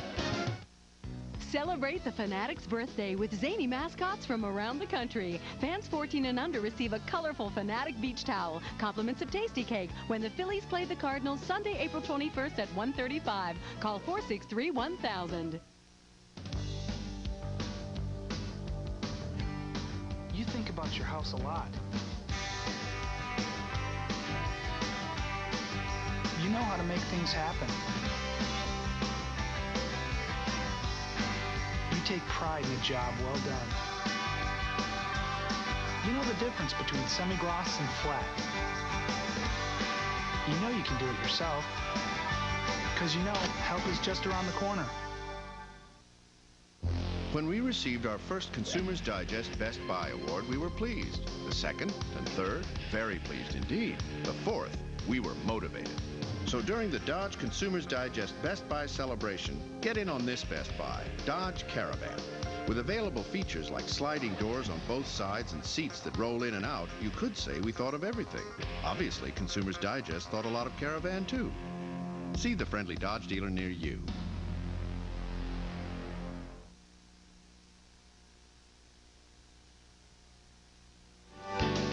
Baseball is brought to you by Budweiser, Beechwood Age Budweiser, official sponsor of the 1996 Olympic Summer Games. This Bud's for you. By your local Dodge dealers, come in today because we know how to help. By Bell Atlantic 9X Mobile. By Nissan, it's time to expect more from your car.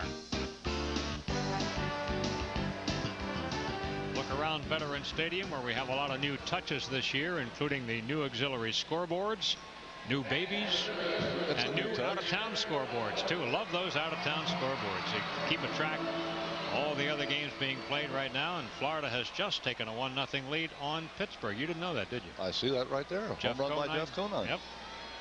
Last year, it would have been another half hour or so till you'd have found that out. Darren Dalton leads it off. It's 2-0 Rockies. Dutch drew a walk first time up. Phillies had a chance to do something in the second inning when Ritz lost his control and walked back-to-back hitters to start the inning, but he settled down and got 3 straight after that.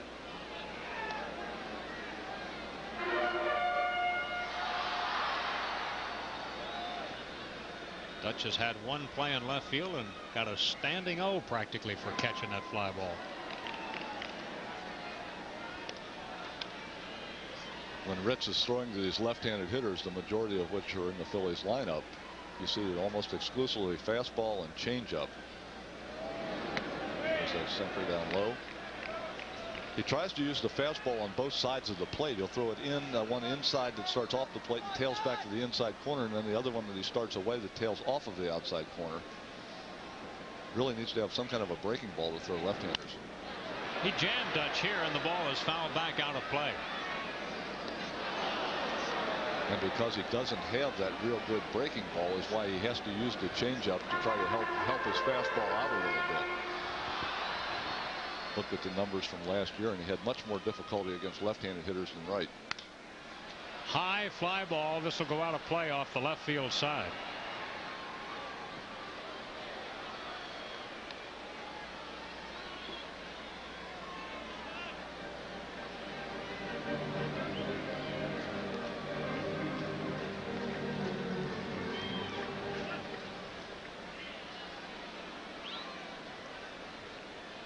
Three-2 to Dalton. Walked him again. So that's 3 walks issued by Ritz. All-Star celebration of the Fanatic's birthday coming up on April 21st. 1:35 game that day with the Cardinals. Come and celebrate the Fanatic, and he'll have mascots from around the country celebrating right along with him. And all fans 14 under receive an oversized beach towel featuring everyone's favorite Fanatic in a fun, colorful pose. Compliments of Tasty Cake. Mark Whitten. Whitten also walked. First time up there tonight. Normally when the pitcher walks the leadoff hitter, it spells trouble for his ball club. As you mentioned, Ritz walked Dalton and Whitten to lead off the second inning. Got out of it. Walks Dalton again here. Hopefully he won't be quite as fortunate this time. You're not supposed to do that and get away with it, especially when you walk the first 2. Yeah, sooner or later that is going to cost you. Jorge Brito filling in until Jayhawk Owens gets back. Foul ball. 1 ball, 1 strike on Whitten.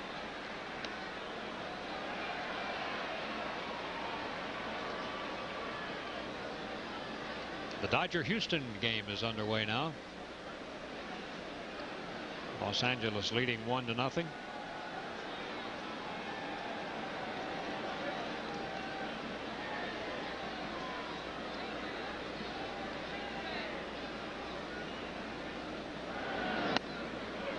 A little bit high to Whitten. 2 balls and 1 strike. That was that inside fastball that Ritz tried to tail back over the plate. So Brito set up on the inside part. Had it in the right area. Just didn't quite catch the corner.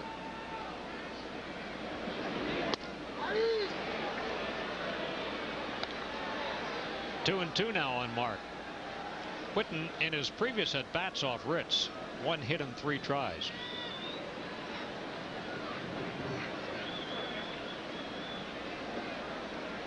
Kevin Ritz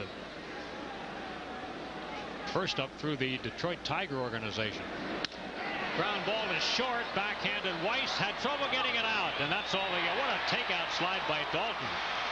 He took the feet out from under Bates, but when Weiss had trouble getting the ball out, there was no chance for a double play.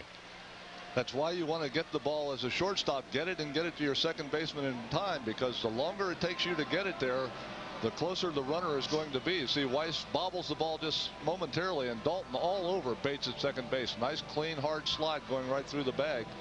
Well, that's all the time it took for Dalton to be right on top of Bates. Just slides right over the bag, takes Bates' legs out from under him. Teak, I know that ball was a little off to the side of Weiss, but I believe it was a double play ground ball. Oh, it was hit sharply enough to turn to, but not once you bobble it. Here's Todd Zeile. Runner at first and 1 out now. Zeile takes it high for a ball. Zeile struck out in his first at bat. Todd proved to be an RBI man in spring training. He knocked in 18. He and Pete Incaviglia shared the club lead in that. Rockies still want 2.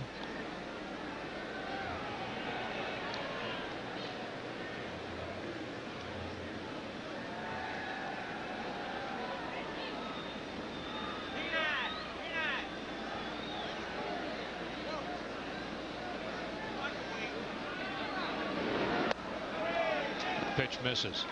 Don Baylor pulled some interesting strategy this spring. After a rocky outing was when he went up to Kevin Ritz and told him, "You're going to be my opening day starter." He said, "Let's get this out of the way now. And it doesn't matter what you do here. This is what's going to happen." Made 60 pitches in this ball game already, and that's not a real good ratio, is it? No, not when the balls are ahead of the strikes. It's never a good ratio.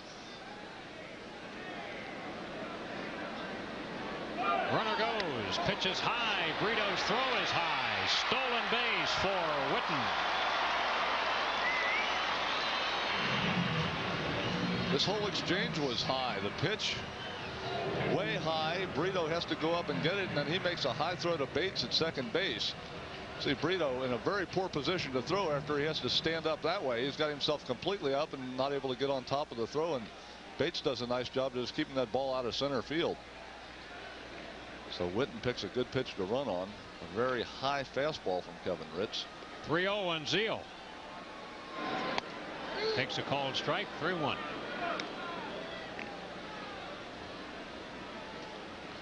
Not a good night for moving the runners along so far.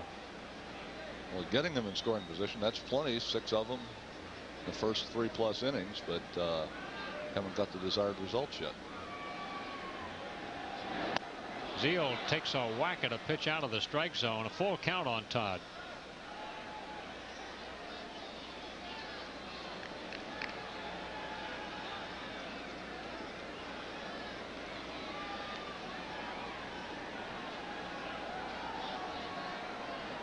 That's Whitten, the runner at second. With that stolen base, of course, the double play no longer in order. Little swivel. Ritz makes the play over to first. They get the out there, and over to third goes Whitten. Nothing more than a ball that appeared to be very much like a bunt off the full swing. Well, Zeile let Ritz off the hook right there. He hit him 3-1 and swung at a pitch out of the strike zone, and then in 3-2, Ritz made a nice pitch down and away that Zeile could just do nothing with but top it out in front of the plate. So now the Phillies have their second runner of the game as far as third base, this time with 2 outs though, and here's Benito Santiago, and that defense is way back for Benito. Breaking ball is outside, ball 1. Santiago flied out to right field, first time up. Mentioned Ritz doesn't get a chance to throw that slider very often with all the left-handed batters in the lineup. Now with Zeal and then Santiago, a couple of right-handers coming in. He's thrown the slider, but he hasn't been effective with it because he hasn't been throwing it consistently. The control's not there. There's another one, and he missed with it. And it's down in the dirt again. You know, when you go through, at this point, before he got to Zeal, 7 straight hitters hitting from the left side, and you haven't thrown that pitch for, if you figure an average of 5, 6 pitches, 8 pitches to a batter, I mean, you know, you're up around 50 pitches. You haven't thrown a slider in that long in a couple innings. Then all of a sudden you try to throw a good one. Hard to control. Benito with good numbers in situations like these, and Brito down to his haunches to make sure that that one didn't go through. 3 balls and no strikes on Santiago with the bases open, first and second open. He's not taking any chances with Santiago. He'd rather face Stocker, I believe. Ball 4. He pitched around him. 4th walk given up by Ritz. And he will take his chances with Stocker, but Frank Funk is coming out now. And Funk, they say Teak has a good relationship with a lot of these pitchers because he was at Colorado Springs as the pitching coach the last 3 years. I think the Rockies had a plan when they put their organization together. Larry Bernarth was their pitching coach for the first 3 years, and then Funk was the AAA pitching coach. They knew they were going to have to develop pitchers through the minor leagues, so Funk was sent down there. Bernarth, the veteran pitching coach, was brought in to handle, you know, the new staff that they had. But you know, after a couple of years and these guys start cycling through the organization, bring the pitching coach to the big leagues that has worked with them before, that they're familiar with. So Don Baylor has Fred Funk on his staff this year as his pitching coach, and you know, he should be familiar with these Rocky pitchers. He's seen them all for 3-4 years now. And some of them have been Rocky pitchers. You're right. They had a Rocky staff last year. Pretty good bullpen for this club. Well, here's Stocker now. He flied out to center field first time up. They had an underrated bullpen. One of the strengths of the ball club last year, even though they didn't have a head and shoulders guy out there.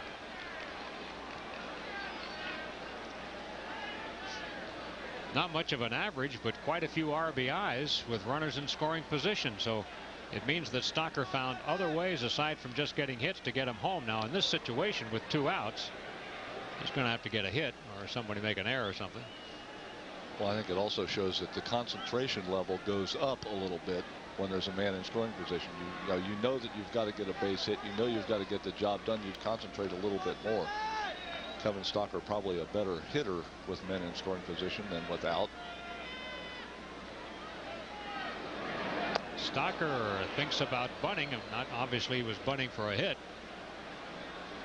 And with 2 outs, you're not going to try to move the runners along. Stocker thought, you know, he had Castilla at third base. It was backed up a little bit. Thought maybe he could drop one down that way and beat it out, but you know, once you make up your mind that you want to do that, the second part of it is make sure that you get a strike. The ball out of the strike zone, Stocker pulls the bat back.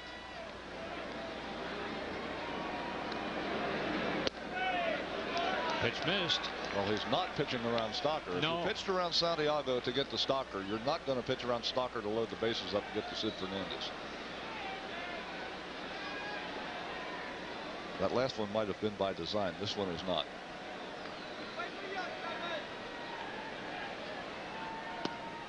That's a strike. 3-1 on Stocker. Well, we saw Ritz walk back-to-back hitters earlier in the ball game. Don Baylor pacing in the Rockies dugout. That's a very familiar scene. Well, he saw his club get out to the quick start, but frankly, since they got the Walker home run, the Phillies have had more base runners than the Rockies have. High, ball 4. They are loaded. Second time in the game, back-to-back walks. Now, I know you said he didn't mean to do it, and I agree with you there, but it's not the worst of all situations, though, because he does have the pitcher coming up. Well, he does have the pitcher coming up, but that's his 3rd walk of the inning. You know, when you get in a situation like this, it's mandatory that you be able to throw strikes, even though the pitcher's up there. You want to go get this guy. Well, Ritz has not been throwing a whole lot of strikes this inning. Already with 3 walks in the inning, I would imagine Sid will probably at least take 1 strike. Sid has the Phillies' only hit of the ball game. It was a scorcher past Galarraga and down into the right field corner. Ritz now at least can work from the windup, but he misses on the first pitch to Sid. Well, any pitcher that's been in this situation when you're struggling with control, and I'm sure it's happened to Sid over the course of his career, you know that, you know, it's tough on the other guy. So give him a chance. Take some pitches. Give him a chance to get himself in the hole. Sid takes a swing at it and grounds to the cat. Wow. Bad hit. Yep. No runs, no hits, and bases left loaded.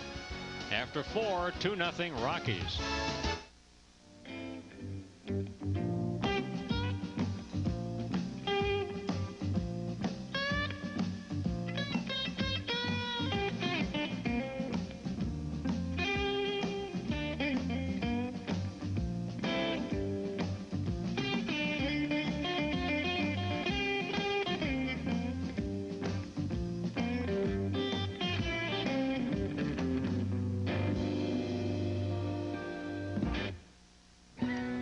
I'm a good driver, but I never know what the other person is going to do.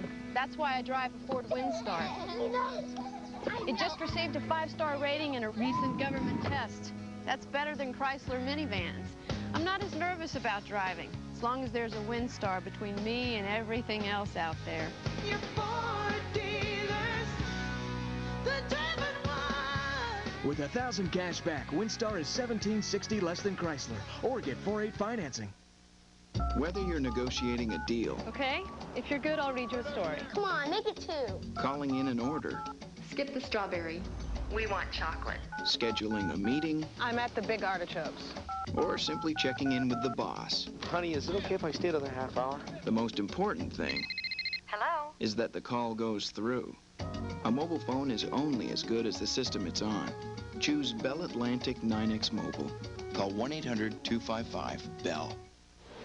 Through 4 innings, the Colorado Rockies lead the Phillies 2-0. We are sitting here on the 400 level in the Phillies family box with a member of the Phillies family and a gentleman who threw out the first pitch tonight. Dick Allen, 1964 Rookie of the Year, and you were out there tonight in front of the crowd throwing out the first pitch as the newest inductee into the Wall of Fame. Congratulations and welcome back as the newest member of the Wall of Fame.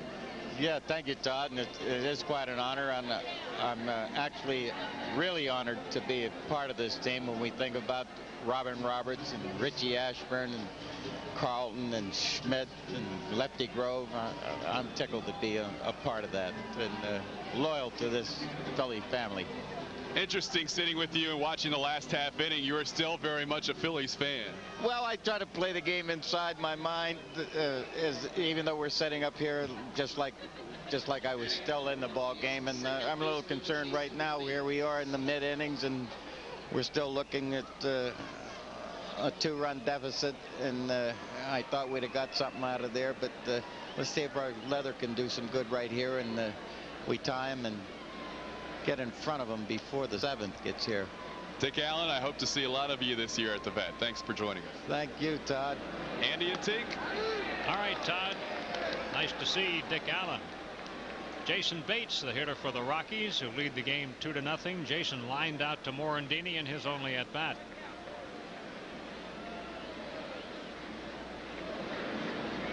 There's a curveball, but he didn't get it over. Bates, of course, a defensive improvement over Young, who normally plays second, but they got to miss Young as their leadoff guy. They miss his speed at the top of the lineup. You know, Bates will do a nice job defensively, but this is a club that's built around offense. They want Young at the top of the lineup for that speed. You know, it's easy for you to say that it's nice to see Dick Allen. You didn't have to stand 60 feet 6 inches away from him with that 42-ounce bat in his hand. No, that's good. He was never fun to see on the field. Great guy to see off the field, but I never liked to see him out on the field. That man could flat out hit, and hit with power. There's a strike. 2-2. And you kept hearing about this 40-ounce bat. 40-ounce bat. You said there's no way he can hit that inside fastball. You just can't get a 40-ounce bat around there. And whack, you throw it in there, and here it'd come. That big thumper would come through there. Just scream it into left field if you were lucky enough to keep it down. Well, he had some great years in both leagues. He had some big years with those Chicago White Sox, too. Fouled away by Bates. And Dick Allen still works for the Phillies. Makes speeches for the Phillies and does a lot of work in the community relations department. He was a member of the 1976 division championship team when so many fine young players came through the Phillies minor league system and all matured at about that time. The Phillies ran off 3 in a row, 76, 77, 78.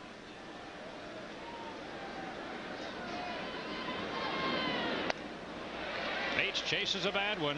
Strikeout number 6 for Sid Fernandez. Colorado Rockies have 2 more games left in this series, and then the Cincinnati Reds for the weekend. You see the game times up there. To order your tickets, call 463-1000. Pitching matchup here tomorrow night will be Mike Grace against Marvin Freeman. Marvin. Marvin coming off an injury-plagued season a year ago, but he had quite good numbers the year before that. The catcher, Brito, fouled out to first in his only at-bat tonight.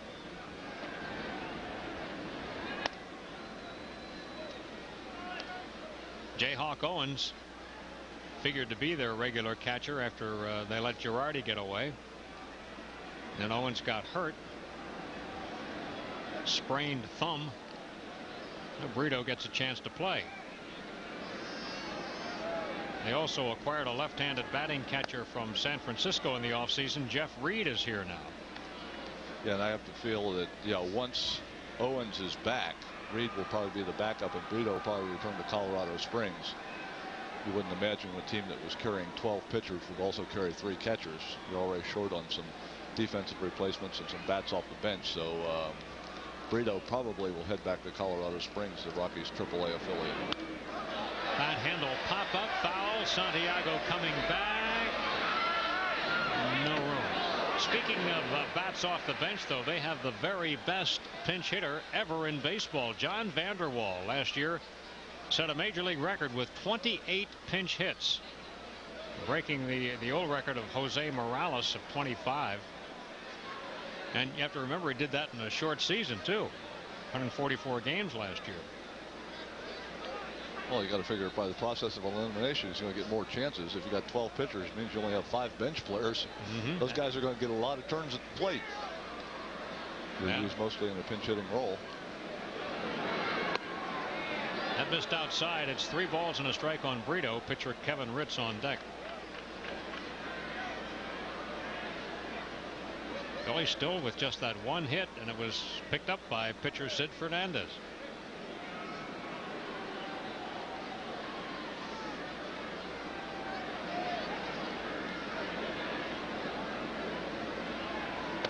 Walked him.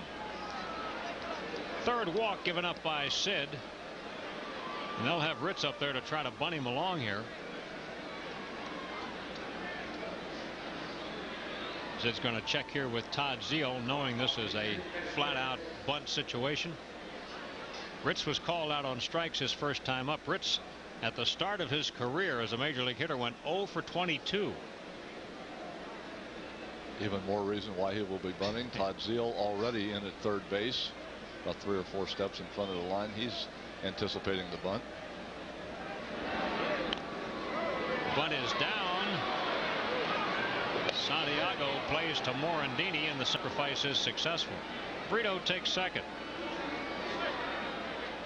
That's out number 2 in the inning. They'll see what Walt Weiss can do about getting a run home. And Ritz may not be much of a hitter, but he did a nice job there of bunting the ball, getting it on the ground softly up the first base line.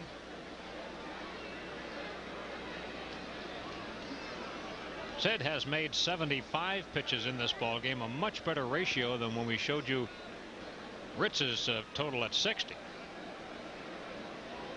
And Sid's starting to get some control of that curveball. He's had a few strikes with it and a few outs with it.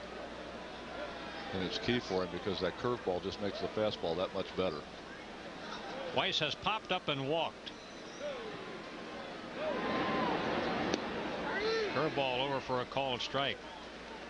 Aside from the home run, this is the first runner the Rockies have had at 2nd base.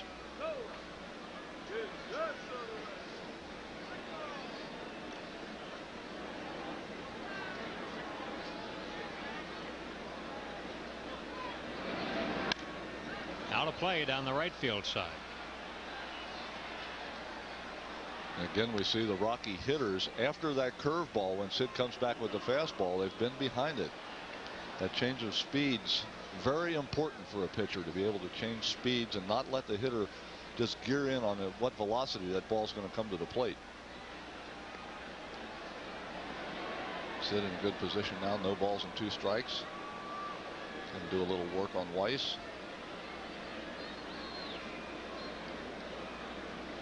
Get a look right here at Santiago and get an idea of what he's thinking. Probably thinking strikeout. If he could pick up number 7 here, be the perfect way to end the inning. Going back away. A little bit low, 1-2.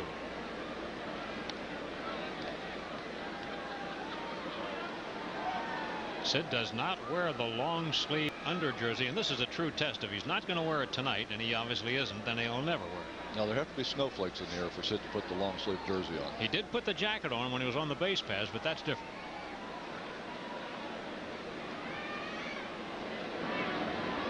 Slow curve, no. 2-2. That was the pitch that Sid got Bichette looking on, that looping curveball on the outside part of the plate. This time it just stayed a little bit too far outside. The man in the suit down there is Dr. Philip Marone, the team doctor in the Phillies dugout tonight.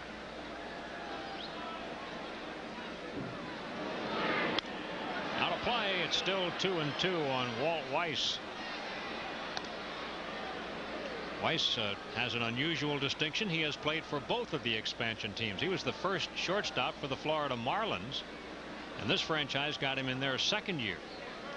So he's been able to compare the way things are done at both ends of the expansion spectrum. Runner at second is Brito. There are 2 outs. Rockies ahead 2-0.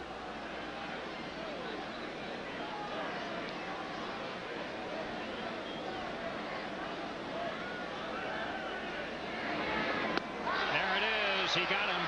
Strikeout number 7 for Fernandez. No runs, no hits, 1 man left on base. It's still 2-0 Colorado.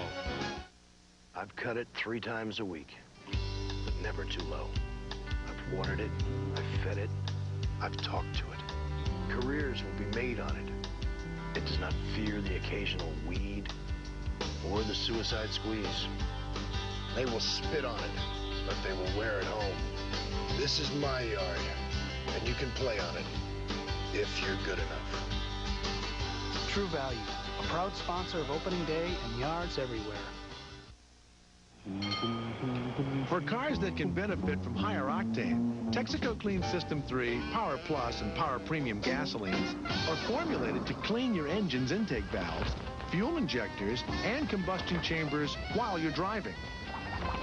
For smooth starts and sure acceleration. Just give us 5 tanks. And you may feel like you've left your old car behind. Oh, add more life to your car. Take it to the star. Recently, the camera shop went all blue by offering their employees health plans for Blue Cross and Blue Shield. We couldn't be happier with our all blue coverage. Our employees make it a point to exceed our customers' expectations. And we get the same level of commitment from the Blues. Our employees and their families think the coverage is great, and so do I.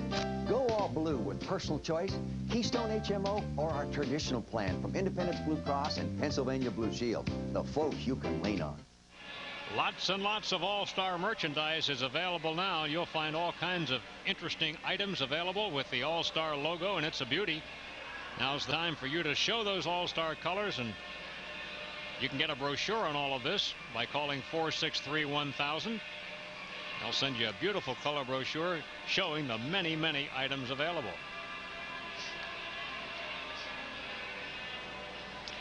And that's not official All-Star merchandise there, but in a pinch it'll do. Night like tonight, use anything you can. Got the earmuffs on, the toggle hats. Weatherman did say the wind would die down a little tonight, and I believe it has. Yeah, it appears to have. The flag's not quite as straight out in center field as they were at game time. Appears to be dying down. Well, maybe this is the inning. The offense has to get something going now, and it starts out at the top of the lineup the way it's constructed. Lenny tonight has struck out and grounded to second. Pops a foul back out of play. On his first at bat, Lenny would hardly ever swing at the first pitch, but later, after he's seen the pitcher a couple of times, he might do that. Well, as I mentioned, he knows Rich is basically fastball changeup against the left-handed hitters. Was looking for a fastball first pitch, got it, just fouled it back. Inside 1-1. Phillies through the first 4 innings, with the exception of the first inning, have had the leadoff man on. The other 3, the second, third, and fourth, have not been able to get him across the plate. That's the formula you want as an offensive team. You want to get that leadoff man on, but Phillies haven't been able to follow it up.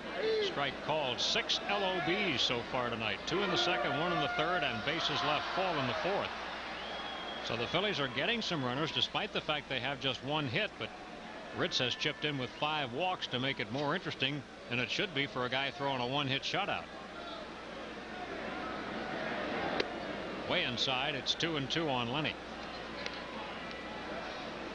Lenny is a .313 career hitter against the Colorado Rockies. A lot of guys have good numbers against the Rockies because of playing at Mile High and Coors Field over the years.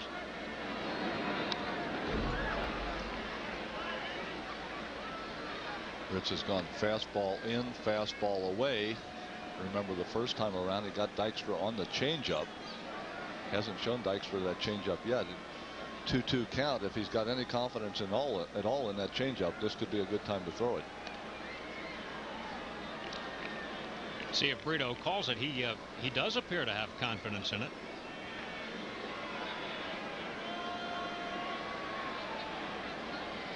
Fastball away. Going to stay with the fastball. And that was a fastball. Teak, is there a changeup sign, or does the pitcher just throw a changeup off the fastball when he cares to? No, there is definitely a sign for the changeup, and the catcher wants to know, especially with 2 strikes, when that changeup is coming, because obviously if the ball gets away from him, if he's fooled with 2 strikes and the ball gets away, the runner can run even if he swings at a bad pitch. So yes, there is a sign. Usually it's 1's a fastball, 2's a curve, 3's a slider, and if you wiggle your fingers, it's a changeup. They checked and fouled that one back. I don't know about that wiggling business. I was down there doing the opening with Todd Callis tonight. My microphone was wiggling. Well, and it wasn't out of nervousness. But no, he's usually wiggling all 4 fingers as opposed to 1 or 2. Take another look. There's the changeup sign. Well, shook it off. Wanted to go back to the fastball. Well, he gets around on it, but it's a foul ball. Brito's sitting back there right now going, I told you should have thrown the changeup. You've shown him too many straight fastballs. He's got the speed geared in. The only options you have with the fastball is to move it in or out. Don't be surprised if Brito calls for the changeup again. Maybe this time Ritz will follow it. Oh, fastball away. Now he shook him off and went to the changeup. And then a breaking ball. And he gets it over. Ritz also has had trouble controlling his breaking ball, but he got that one right across the heart of the plate for his 4th strikeout. Very seldom does Ritz throw the breaking ball to the left-hander. This time he throws the slow breaking ball, and Lenny just watches it dip over the outside corner. I'm sure Lenny, not even thinking breaking ball in that situation, looking fastball changeup. That's a great pose, isn't it? There's that breaking ball again to Morandini. This one was a ball. Lenny's probably going back to the bench, but he hasn't thrown a breaking ball to a left-hander all night long, and then he throws me one on a 2-2 count. Mickey hits it hard, but Weiss down on 1 knee makes the catch. Second time tonight that Mickey has lined out.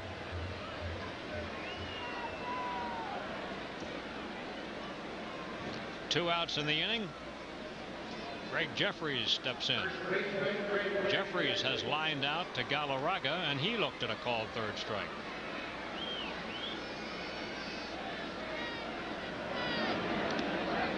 In the dirt. Ritz has not been able to put the Phillies down in order since back in the 1st inning, and that's the only inning that he did it tonight.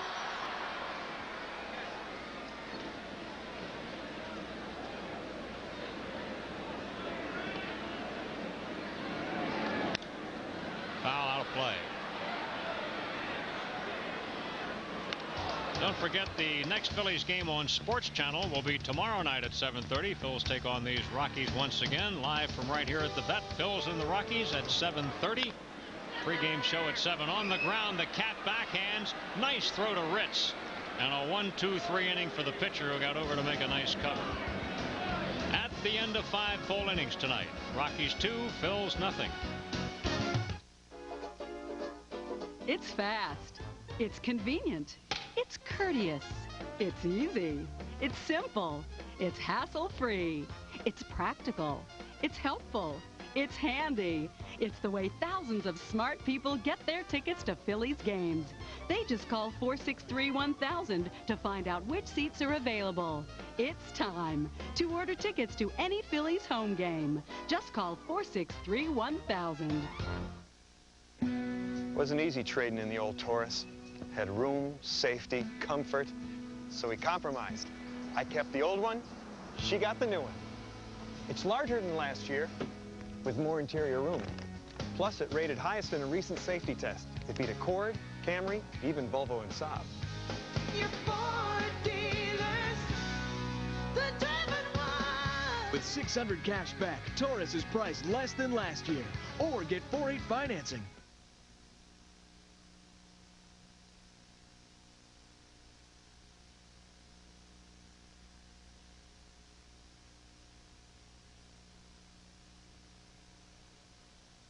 I've got another one. If you run an ad and no one sees it, does it make a sale? No. So put your ad where more people are looking to buy. 9 out of 10 use it. The genuine Bell Atlantic Yellow Pages. Bell Atlantic, the heart of communication. How often should you have your blood cholesterol checked? Healthy adults should have their cholesterol checked at least once every 5 years. Ask your doctor. It might be time to have your cholesterol checked. How about an early business person special coming right up on the 23rd of this month? The Pirates in town for a 105 game, first of 5 in this season. Make your plans early. Start thinking of your excuses. The number to call for tickets, 463-1000, and we'll see you here.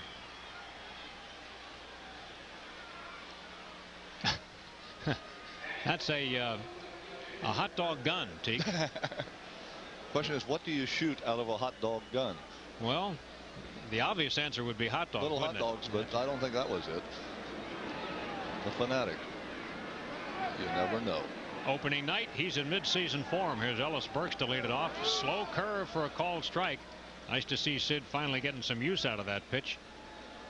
Burks has flied to left, flied to right. Special birthday wishes to a Phillies fan of long standing, Tom McGuire of Brigantine, New Jersey. High fly ball, but not deep. Stocker ranging back. Dykstra coming in. Lenny's play. 1 out, top of the 6th.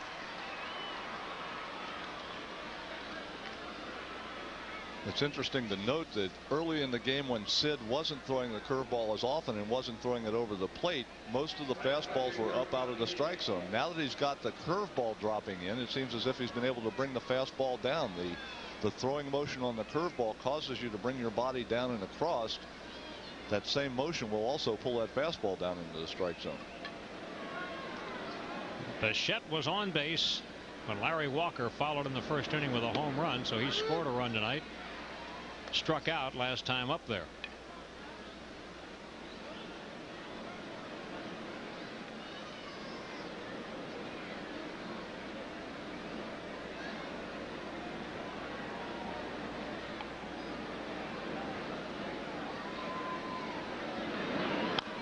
On the ground, foul ball.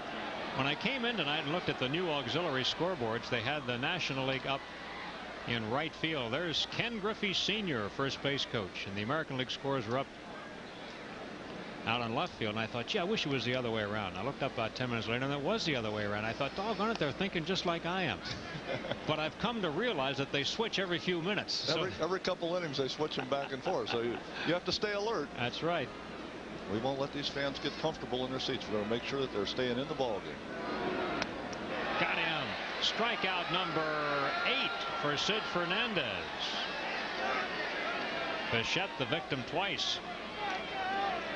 Second time in a row after that curveball, Fernandez comes back against Bichette, paints the outside corner with the fastball and throws it right by him. Same pitch, same result. Now his nemesis. Sid has given up 2 hits and Walker has them both. The home run was real. The last time up he got a Texas League dunker out into center field. Actually was out into right field, the ball that dropped in between Morandini and Witten.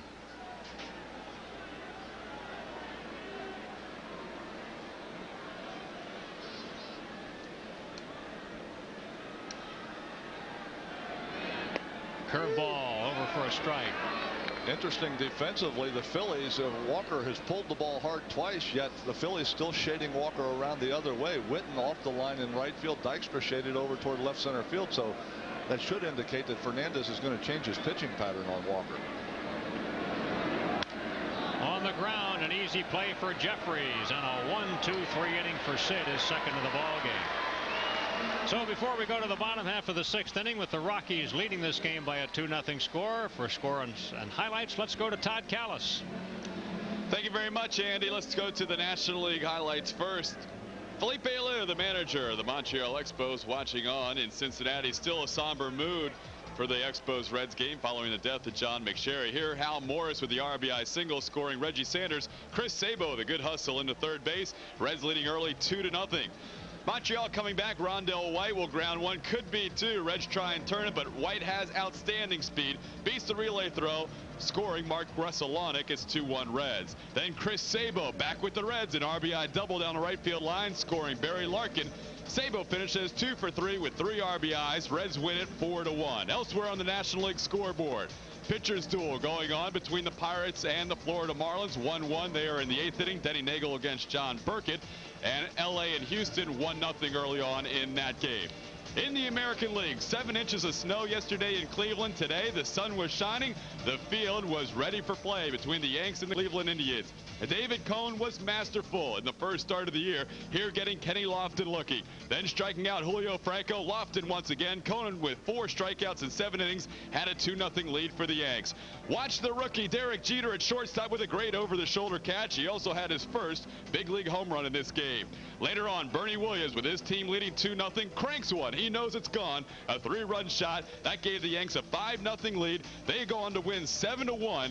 The Yankees defeating the Tribe in the opener in Cleveland. Elsewhere on the American League scoreboard, Detroit 6, Minnesota 1. That is very early on. There you see the Yankees defeating Cleveland. Baltimore doubles up Kansas City. That game, President Clinton threw out the first pitch down at Camden Yards. Elsewhere, Detroit big time over Minnesota. The Twins finally got on the board, but it's 6-1 in the second. Chicago taking on Seattle later on tonight in the Kingdome. That is a look at the Major League scoreboard. Now back to Andy Musser and Kent Colby. All right, Todd, here, of course, it's 2-0 Rockies, and Darren Dalton leads off the inning. He has twice walked tonight. And Rich starts him with that breaking ball, and he, too, is now starting to get the feel of it, Teak. Well, he's starting to throw it to the left-handers, which is something that he did not do early in the game, and really historically hasn't done very often at all. Kind of gone away from his pattern a little bit. But he's thrown it a couple times, and he's been successful with it, getting Dykstra on the strikeout and then starting Dalton off with it. So, you know, if he starts being successful with it, we may see more of it. And interestingly enough, both times that Darren walked, he was a leadoff hitter, just like he is here.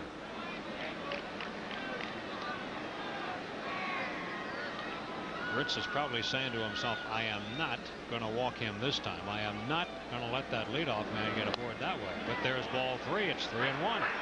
When those kind of thoughts go through your mind, that's exactly what happens. You fall behind in the count because you start aiming the ball instead of throwing it. So Dalton again in the driver's seat. 3 balls and 1 strike, and look for that fastball right down the middle. If he doesn't get it, take it. Got it. Got it. Got around in front of it. Just got out in front of it a little bit. That's the danger of that 3-1 count. The hitter basically knows what's coming, and if you throw anything but what he's looking for, or in a spot that he's not looking for, he just takes it, because 3-2 pitch is going to be just as good as the 3-1 pitch to hit. Ball 4, walked him for the 3rd straight time, and that is the 6th walk given up by Ritz. And for the 4th time in the first 6 innings, Phillies with their leadoff man on base with action in the Rockies bullpen. Appears to be Roger Bailey. I believe. We'll take another look at it. Check it out with the glasses to make sure. Don Baylor in the dugout. Reed. 39, Steve Reed, excuse me. Steve Reed, yeah. One of those guys that we talked about earlier that had a lot of appearances for the Rockies last year.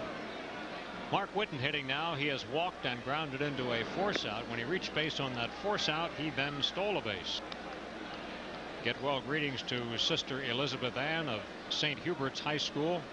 Sister is recuperating at St. Joseph's Villa in Flowertown. high and tight. Witten nearly got hit his first time up. Seems to be the only guy that Ritz has had severe trouble with is Witten, as far as almost hitting him, and now Funk is coming out of the dugout. And you would wonder why Baylor has action in his bullpen with Ritz throwing a one-hit shutout. Well, the reason the action is going on is the 6 walks that Ritz has added to that one hit. They're all base runners, and the control has not been good all night long for Kevin Ritz. Therefore, Steve Reed is cranking up his underhand delivery in the Rocky bullpen. Now, why would a guy throw like that? Can you explain that? Because you can't get anybody out throwing the other way. That's pretty much why you do it. Sometimes it works. Sometimes it doesn't. It worked for a long time, Teak. Don't shortchange yourself now. Sometimes it doesn't work, though. And well, then you wind up here. You go home. Yeah, you wind up here, exactly. 2-0. There's ball 3. Well, he walked Dalton and Witten back-to-back to start the second, and then got 3 straight outs. 3 balls and no strikes. Ball 4. Phillies with the tying runs on base. Walk number 7. How about a guy throwing a one-hit shutout with 7 walks? Well, when the strikes are ahead of the ball, or the balls are ahead of the strikes, rather, you're going to walk a few guys. Same formula as the second inning. Walked Dalton on a 3-1 pitch. Walked Witten on 4 in a row. Now Mike Munoz up in the Rockies bullpen. He joins Reed. So Kevin Ritz has got a one-hit shutout going, but he is in very severe danger of being out of this ball game.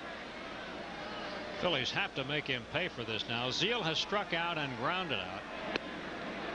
He takes low, ball 1. And if you're Don Baylor, you got to be scratching your head right now. How long are you going to go with this? But by the same token, the guy's not giving up any hits. Yeah, but Baylor's been around long enough to know when you do this, when you keep putting base runners on via the base on balls, eventually it's going to jump up and bite you. It'd be one thing if his team had added to the lead, but they got that 2-run homer from Walker in the first inning and nothing since. So he knows that the Phillies could tie this thing with their very next hit. I mean, it's not like they're exactly pounding Sid Fernandez. Only 2 base hits for the Colorado Rockies in this ball game. And the Phillies have bullpen action too, because they're getting down toward the end of the lineup. They'll be prepared to bat for Sid. 2 on, nobody out. We're in the bottom of the 6th. Low again. 2 balls and 1 strike. So Jim Fergusi sees. Here comes Bruce back toward the dugout. What's he got? Somebody in there is getting on him about these pitches called balls. Could be that man right there, Don Baylor. He's been known to voice his opinion on an occasion or two. He's the prime suspect. Does that look stern or what? That is a stern man right now. As I was mentioning, Jim Fergusi saw Don Baylor get Steve Reed up, his sidewinder in the bullpen, so he gets Toby Borland up in the Philly bullpen.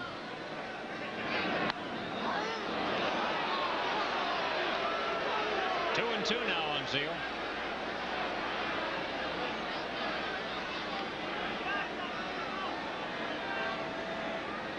Runner at second is Dalton. Runner at first is Witten. And there are no outs.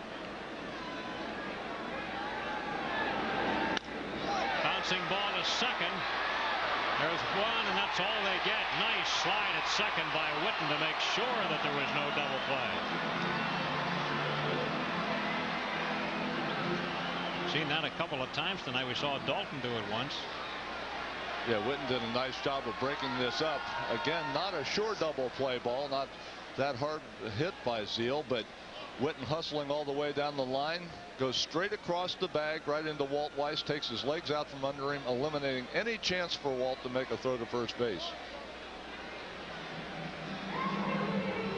It's survival time right there. Yeah, once for Weiss. When you got big Mark Witten coming down on you, you're going to get out of the way in a hurry. Don Baylor is out, and he's going to make a double change. Going to bring Reed in the ball game, and he's going to make another change as well, as he explains it here to Bruce Fremming. the man he was just yapping with here a minute ago. Okay, the Rockies lead it 2-0. We'll be right back in just a moment. Life's adventures can take you anywhere, and it's so much easier to get there in a Ford Explorer with switch-on all-wheel drive. It's the top-selling sport utility with standard dual airbags, as well as the roomiest interior. Plus, Explorer has the highest quality of any compact sport utility. Your Ford dealers, the driven one. The new Ford Explorer, far and away the best the world has to offer. It's made us the biggest, the best, the most successful. We've been in business for 10 years, and we believe it's because we have this ad in the book. If you're going to spend your advertising dollars, the best place to spend it is in the Bell Atlantic Yellow Pages. You started the same year you decided? The same day. Oh, my.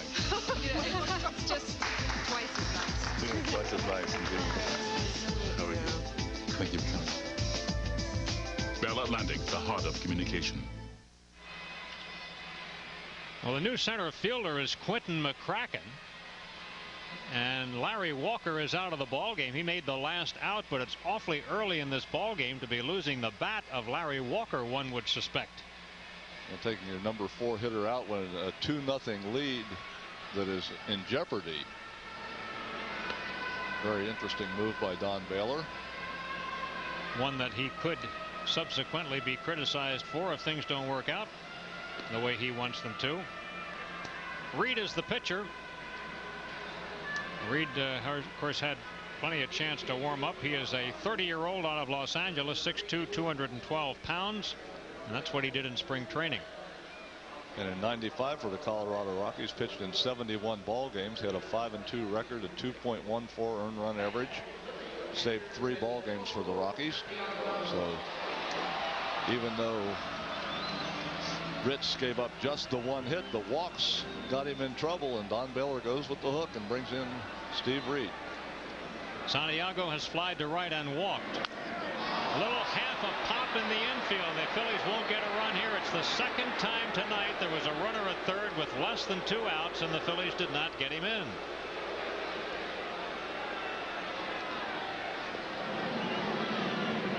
Santiago goes up and swings at the first pitch off of Reed.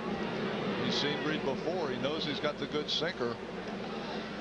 Looks for one up in the strike zone. Gets one up, but he kind of check swings on it just a little bit. A little weak pop up in the infield. So again, with 1 out and a man on third, the Phillies not able to get the job done. Now it's up to Kevin Stocker with 2 outs. Stocker has flied to center and walked. Little squibber down the third base side, and Boa makes the play. Larry's got a lot of fans sit back behind there because he keeps feeding them baseball. Rockies maintain their 2-0 lead. But the Phillies baseline coaches, it's a reincarnation of their double play combo from the 70s, because Dave Cash is now the first base coach. They were shortstop and second base, and Reed almost threw that ball past the cat. That would have been some way to get a run. Take them any way you can get them. Phillies need to get on the board.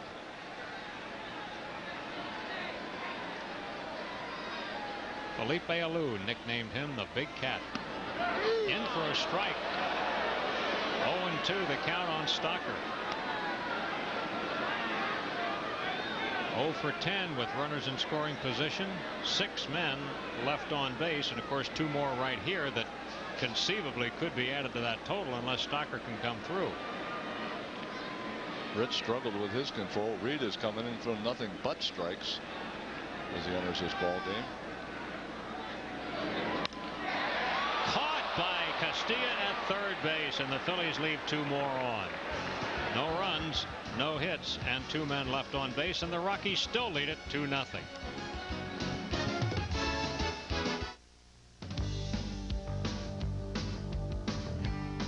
You think about your house a lot. You know how to make things happen. You take pride in a job well done. You know the difference between semi-gloss and flat.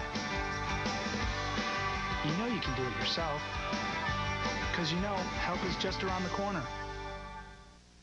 For cars that can benefit from higher octane, Frank, we're late. Texaco Clean System 3 Power Plus and Power Premium are formulated to clean your engine's intake valves, fuel injectors, and combustion chambers while you're driving. For smooth starts and sure acceleration. Just give us 5 tanks, and we think you'll see a difference. A word of advice, though. Maybe you'd better leave the windows rolled up. Add more life to your car. Take it to the star. Jim Herr doesn't use just any ingredients. Not for himself, not for you. Make hers yours. So, you're a big Phillies fan. Think you've got everything you need? The cap, the T-shirt, the jacket, the pennant, the deluxe Dutch Dalton supersonic watch, the Kurt Schilling Arms of Steel videotape, the infamous blue hat. How about Prism? Prism has exclusive Phillies home games, primetime games you won't see anywhere else. Prism, the best thing about being a Phillies fan. Except, of course, for those great Phillies boxer shorts. We're back at Veterans Stadium, top of the 7th inning. Colorado Rockies got those 2 runs in the first inning. They've made them stand up to this point. Still lead the Phillies by a score of 2-0. And as we head for the last 3 innings, Chris Wheeler's back in the booth to bring you the play-by-play. Wheels? All right, Teak, just the kind of game you expected. Phillies have a great offense and no pitching. No. Rockies in the same boat. So what do we got? 3 total hits. That's why you play them. There's Fregosi and John Vukovic, and Jimmy knows his club has had a lot of chances tonight. And in that last inning, Stocker just hit a bullet, but right at the third baseman Castilla. So this will probably be Sid's last inning of work. He needs to get through this one as he's due to bat first in the bottom of this inning. Galarraga, the batter. He takes a curveball outside for ball 1. Andres has struck out twice tonight. That has been a problem for him throughout his career. He led the league in strikeouts last year with 146 of them.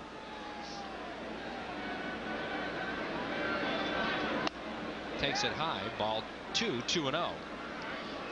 Phillies have their bullpen up. That's Russ Springer, the right-hander, and Michael Mims, the left-hander. That's in anticipation of what you just talked about. Sid Fernandez leading off the bottom of the 7th for the Phils. Give them some time on a cool night to get the arms loose.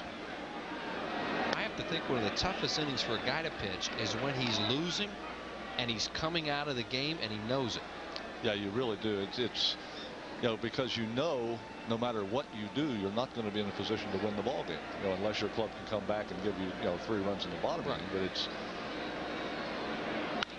swung 3-0 to Galarraga, pops it up foul. It will head towards the dugout and land on top of the dugout, out of play.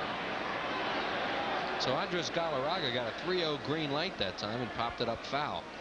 Just to continue that thought, you know, as a starting pitcher, even though Sid Fernandez is not the kind of guy that finishes a lot of ball games, when you go out there to start the evening, still mentally, you know, you're thinking complete game. You're thinking doing the whole job yourself. And, you know, of course, at this point, Sid now realizes that, you know, he's not going to be able to do the whole job himself. He's going to need some help from the bullpen. Well, it's 2-0, and that was on a walk with 2 outs in the first inning to Bichette and home run to right by Larry Walker, who is now out of this game. Hard to believe. There's another big high pop-up. This one's in fair territory. Jeffries, Morandini, Jeffries, the play, 1 out.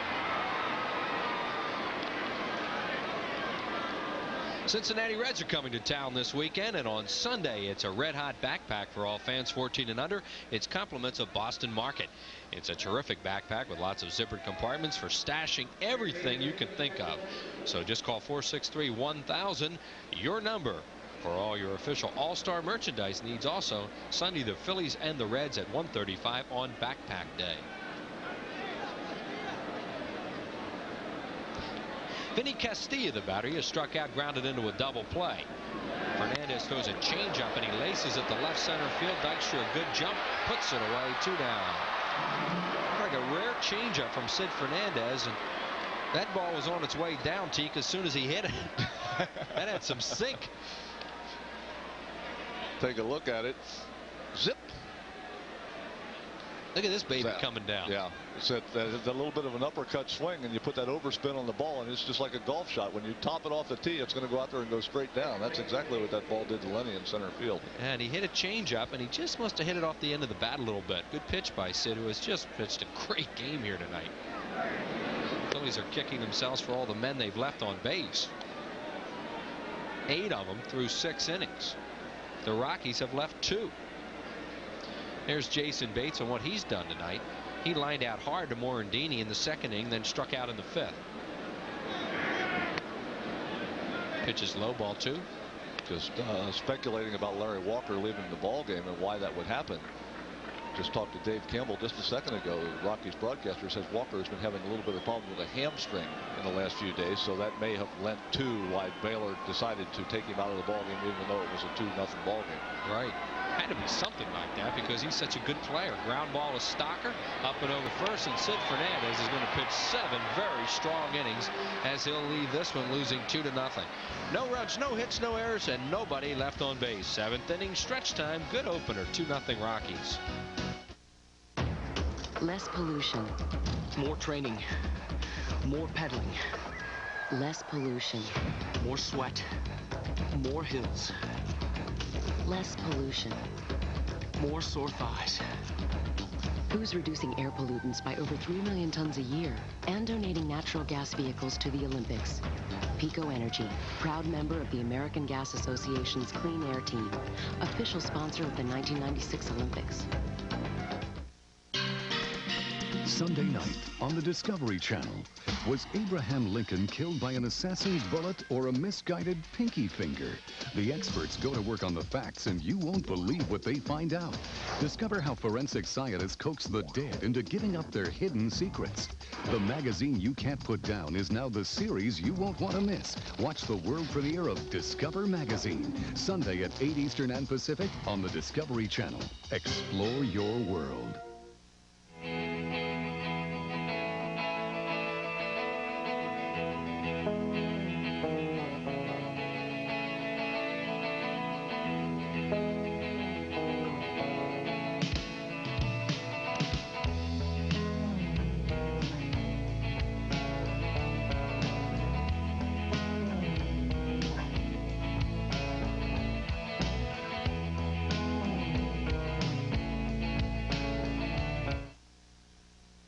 Celebrate the Fanatics' birthday with zany mascots from around the country. Fans 14 and under receive a colorful Fanatic beach towel, compliments of Tasty Cake when the Phillies play the Cardinals Sunday, April 21st at 1:35. Call 463-1000. Great job by Sid Fernandez, and his manager and teammates agree, Teak. Yeah, he's done an outstanding job this evening. You see the numbers. He's done everything that the Phillies could ask of him, but right now he has to leave the ball game. Phillies trailing by a score of 2-0. Lee Tinsley will come to the plate and bat for Fernandez. Lee Tinsley, one of the 3 players acquired for Heathcliff Slocum from the Boston Red Sox, switch hitting outfielder. And Reed, who came in and got him out last inning on a pop-up off a check swing and a line out, throws ball 1. There's what Tinsley did in spring training. This guy can run a little bit if they can get him on. Yeah, and Fergusi has a couple options here with the left-handed hitters. He has Tinsley and Eisenreich. Fouled away off the left side. No balls, or 1 ball and 1 strike. And Lenny Dykstra bats next, and then Morandini. And I think the running part of the equation is really, why he's chosen Tinsley right here. If he gets on a little better speed on the bases, trying to get to the top of the order up there to push him around.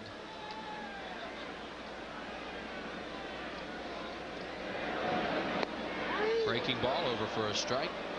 Jeff Reed last year, 2nd in the league in appearances, was 71. He's 6'2", a 212-pounder, born in Los Angeles. Is a side-wheeling right-hander. You like guys that throw like this, huh? Yeah, that gets people out. A ball and 2 strikes to Tinsley, trying to get something started. Now he comes inside, 2-2. Sometimes when you throw like that, you have a little trouble with left-handed hitters. Exactly, because the left-handed hitter, the ball is not coming from behind them. It's very much more out in front of them. They get a better look at the ball. Also, your breaking balls to a left-hander when you throw that way is usually flat, and it's going to break into the left-hander. Hit to deep right field. Back goes Bichette at the wall. Kelly reaches up and makes the play. 1 out as Lee Tinsley hit one pretty hard, but Dante Bichette ran it down. You talk about the breaking ball to the left-hander being a little bit flat. That's exactly what Reed threw, and Tinsley give this good ride to right field, but just not quite enough. Dante Bichette with just enough room on the warning track to make the catch. And we talked about all these left-handed hitters that are coming around. As we look at the pitch again, a breaking ball that he hit, and Don Baylor may have seen enough of Reed as he is out on the mound right now. You see Bichette, there's nothing pretty about him in the outfield, but he gets a job done. He gets to the ball and he catches it, and Don Baylor is going to make the pitching change. The Phillies, as we mentioned earlier, with all the left-handers in the lineup. So Steve Reed leaves the game. He leaves, and Mike Munoz, the left-hander, will come on. A pitching change for the Rockies. 2-0. They lead it. Back after this. For cars that can benefit from higher octane, Texaco Clean System 3 Power Plus and Power Premium were formulated to clean your engine's intake valves, fuel injectors, and combustion chambers while you're driving, to give you smooth starts and sure acceleration. Just give us 5 tanks, and we think Power Plus and Power Premium will make quite an impression on you. Add more life to your car. Take it to the star.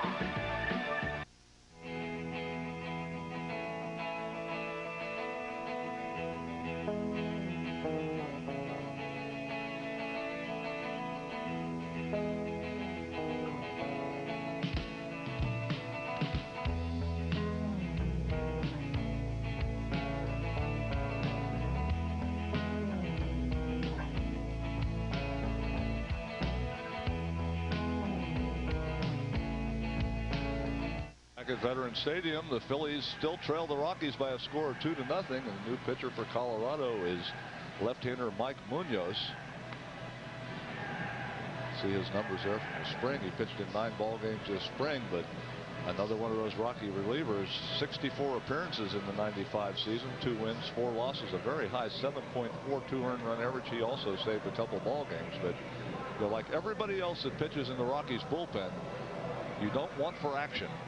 Did a lot of ball games in when you pitch for Don Baylor in the Colorado bullpen. 64 of them last year. These guys, their bullpen, their first year in existence, was horrible. Last year, they did a pretty good job for them up and down through the bullpen. Baylor had to use them so much, and they were very effective for it. There you see him. He has a 8-man bullpen working out there. 5 right-handers and 3 left-handers. So he's got a few more moves left tonight. Dykstra the batter, and he hits one to deep right field. Back goes Bichette. It's gone! A home run, Lenny Dykstra. And the Phillies get on the board for the first time this year on a home run by Dykstra. It's 2-1 Rockies.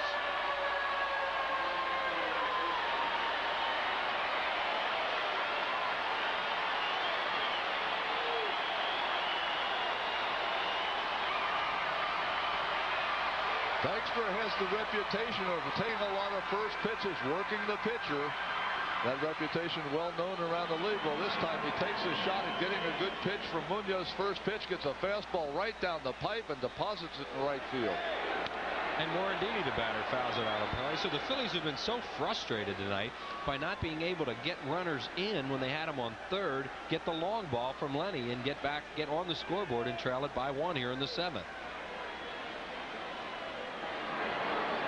Morandini fouls one off. Mickey tonight is 0 for 3. He's hit it hard a couple of times. Nothing to show for it. They hit the ball hard into right center field that Larry Walker ran down, and then last time around lined out to Walt Weiss at shortstop. Hey, Lenny Dykstra was 3 for 7 off Munoz with a couple of RBIs before that. Cool 429, so now he's at 500 against that left-hander. 4 for 8. Mickey is 1 for 3 lifetime. And he misses a little bit low. 1 ball and 2 strikes with switch hitter Greg Jeffries on deck and a right-hander up in the bullpen. That looks like it might be Darren Holmes starting to throw out there. Well, let's see if that Dykstra home run can light a little bit of a fire under the Phillies offense. Morandini breaks his bat, rolls one to second. Bates to Galarraga, and he made the play. 2 outs. What a play by Galarraga, who got fooled a little bit on that toss by Bates. Galarraga started to break after this ball. Thought he had a chance to field it. You see him right there. All of a sudden he has to retreat in a hurry. Now watch, Bates throws the ball before Galarraga's even looking. Good reflexes by Galarraga to be able to get around and handle that. You see him right now scrambling to get to the first base bag, not even looking yet. The ball's in the air, picks it up, able to make the play. That's like a wideout running to a spot and the quarterback hit him. That shows you how good he is. Here's Jeffries. Bats right-handed for the first time tonight off this left-hander. Greg is 0 for 3. He's lined out, struck out, grounded out. Jeffries 1 for 4 off Munoz. A .250 lifetime hitter.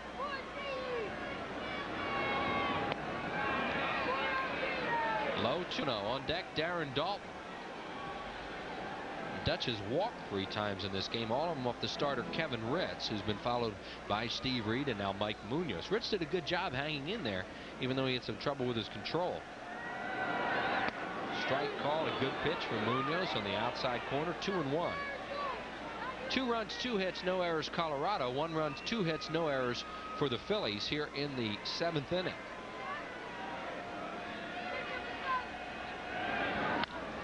Grounded towards first, and Galarraga has an easy play. Steps on the bag, that'll do it. The Phillies in the inning get on the scoreboard a run on Dykstra's home run. No errors and nobody left on base. That guy right there has gotten the Phillies a run, and it's now 2-1. And as we head to the 8th. Recently, the camera shop went all blue by offering their employees health plans from Blue Cross and Blue Shield. Our employees and their families think the coverage is great, and so do I. They've got a great selection of doctors. There's no paperwork at all. I can call in customer service and they give me an answer right away. It's a local company, and I like that. Great service, no hassles. Go all blue with personal choice, Keystone HMO, or our traditional plan from Independence Blue Cross and Pennsylvania Blue Shield. The folks you can lean on. I've cut it 3 times a week, but never too low. I've watered it, I've fed it, I've talked to it. Careers will be made on it. It does not fear the occasional weed or the suicide squeeze. They will spit on it, but they will wear it home. This is my yard, and you can play on it if you're good enough. True Value, a proud sponsor of opening day and yards everywhere. When we broke our first sales record, we were pleased. The second and third, very pleased indeed. The fourth, we were motivated. So during the Dodge Best Buy celebration, we're pleased to offer this Best Buy, Dodge Intrepid. Standard, it's got more passenger room, power, and equipment than Ford Taurus. And now, with up to $1,500 cash savings, this Best Buy simply can't get any better. See the friendly Dodge dealer near you. Phillies baseball is brought to you by Pico Energy. We're focusing our energies on you, Pico Energy. By your Quality Plus Ford dealers in the all-new 1997 F-150, the first and only full-size truck with dual airbags and a standard third door. By Pizza Hut, you'll love the stuff we're made of. And by Nissan, it's time to expect more from your car. 2-1 ball game as we head to the top of the 8th inning. At the bottom of the order, Jorge Brito, then the new center fielder Quentin McCracken in the 9-hole. The top of the order, Walt Weiss, and the new pitchers, right-hander Toby Borland. And the pitch is outside. Brito has popped up, foul, and walked. Borland pitched 13 times this spring, pitched 50 times in '95 for the Phillies. 1 win, 3 losses, 377. Had 6 saves to his credit last year. Basically the setup man for Ricky Vitalico.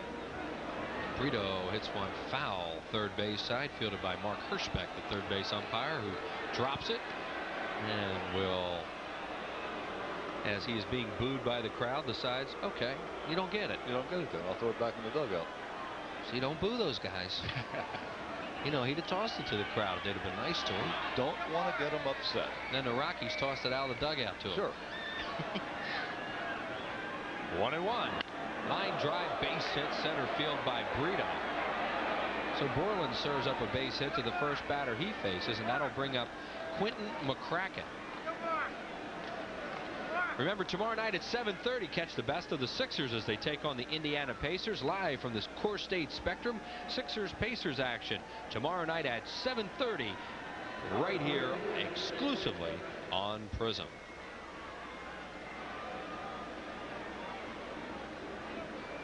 Mark Zumoff, Steve Mix, and Tony Irving bringing those games to you. Here's McCracken, a young player who made the club out of spring training.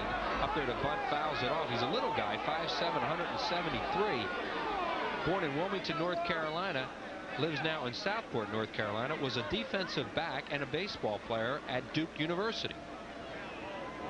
I don't even have to look at the book. I know he's quick. Yeah. Anybody that size that played defensive back has to be extremely quick. Stole 60 bases in the minor leagues one year. Real quick. There's a bunt. It's a good one. They better hurry. Santiago did and got it. Sacrifice 2-4 with Morandini covering, and there's one out. So McCracken into the ball game for Larry Walker in center field, and that double switch gets the job done with the bunt. Benito did a nice job. That ball was kind of hovering toward the third base line a little bit. You know, there's a tendency to want to think about letting that ball go, let it go foul, but with McCracken's speed, Benito decided I better just get a hold of this thing and use that rocket I've got on my shoulder to throw him out at first. Take the out. We'll work on Walt Weiss next. And Weiss tonight has popped up, walked, and struck out. All of his at-bats coming off Sid Fernandez. What an outing by Sid. 7 innings and 3 walks and 8 strikeouts. Just 2 hits. And he, of course, gave up the 2-run homer in the first inning. Left the game trailing. A little humpback liner over the glove of Morandini. Witten on it quickly. They're sending the base runner. The throw home. And he's safe. Brito got a great jump off second base, and he hurt himself a little bit on the slide. The throw was a little bit high, and he beat it, and the Rockies have another run and lead 3-1. Brito came up limping on the play at home plate, kind of an awkward slide. Fastball by Borland up and out over the plate. Witten with a good strong throw from short right field, but it's high and up the third base line. By the time Santiago tries to make the tag, Brito is already around him. You see right there as he landed right on the knee. Tell you, T, kind of an awkward planting of that knee right into the ground, bangs himself off the ground and came up hobbling. No, that's a catcher running, and he got a great jump off second for a ball that didn't go over the second baseman's glove by that much. That was really good base running. Well, he made the decision right away that he was going to go. And if Morandini is able to go back and catch that ball, Brito is a dead duck at second base, but he made the right decision because the ball did drop. And they're down to one catcher if anything happens to him. Jeff Reed is the backup catcher. As we mentioned earlier, their #1 guy, Jayhawk Owens, is out. Good base running by Walt Weiss, of course, to move to second, and he's in scoring position. For Ellis Burks, 0 for 3. He's hit fly balls to all 3 outfielders. Phillies with the bullpen up again, so they got it to 2-1, and now the Rockies have gotten another run to make it 3-1. And Burks takes a strike call from Borland. Base hit, sacrifice, and an RBI single. Mike Mims and Russ Springer up in the Philly bullpen. Both of them had been up previously, so it shouldn't take them long to get warmed up. Jim Fregosi keeps his bullpen going. Breaking ball from Borland over for a strike, and he's ahead of Burks, 0-2. Phillies have had difficulty this evening putting runs on the board. Finally got on in the bottom of the 7th with the home run by Dykstra, but Fregosi knows that he's got to try to keep this game as close as possible. Lifetime against the Rockies, that's the first run Borland's given up. First earned run. Struck him out with a slider. Toby, now in his 4th game against Colorado, had pitched a total of 5 1/3 innings prior to tonight against the Rockies. It's a slider by Borland. Not exactly the greatest location because it's up in the strike zone, but Burks sitting on the fastball was way out in front of it. So not so much the location of that pitch, but the change of speeds that fooled Burks. Now they're going to walk Dante Bichette with a base open because the pitcher Munoz is due to bat next. And with Darren Dalton, a left-handed batter, due to come up, maybe they want Witten to hit right-handed. And a 2-run lead, Don Baylor could conceivably leave Munoz in the game. That's the thinking on the Phillies side right now. So they're going to take their chances that Munoz stays in and stay away from Bichette here. Well, and that's the problem that you have when you make the double switch, especially when the guy that you switch with is the _4 hitter in the lineup. You know, you break up the middle of your lineup. And now they're going to get Vanderwall, who's going to come out and pinch hit. Well, he's maybe not headed back into the dugout, taking the weight off the bat. So maybe it's not going to be John Vander Wal. Well, they're going to wait till, let's see what happens. Fregosi, of course, is waiting to see if Vander Wal, in fact, comes out, and he's announced, and then he would go to Mims, who's out in the bullpen, the left-hander. That's right. Well, the first move has to be made by Don Baylor. Jim Fregosi can just sit and wait until Baylor makes his first move. Now he's going to bring Trinidad Hubbard out instead of Vander Wal. So Baylor pulls Vander Wal back and goes to Trinidad Hubbard, who is a right-handed batter. And that's Curtis Leskonik warming up. Leskonik, a guy who led the league in appearances last year, was 76, so he'll get into game number 1 this year. Of course, Jim Fregosi now does not have to make a move. Baylor electing to go with the right-handed hitting Trinidad Hubbard. So he's got the, Fregosi gets the matchup that he wants, right? The Borland, the right-hander, against Hubbard. So both managers making some moves. The wheels are turning. They are turning. Trinidad Hubbard hit .340 at Colorado Springs last year as he takes a ball outside, and .310 in 24 games for the Rockies, with 3 homers and 9 runs batted in, and that's what he did in spring training. Unusual batting stance, all the way in the back of the batter's box with the bat held high. Very similar to Andres Galarraga. And he rips it fair down the third baseline. Weiss will score to make it 4-1.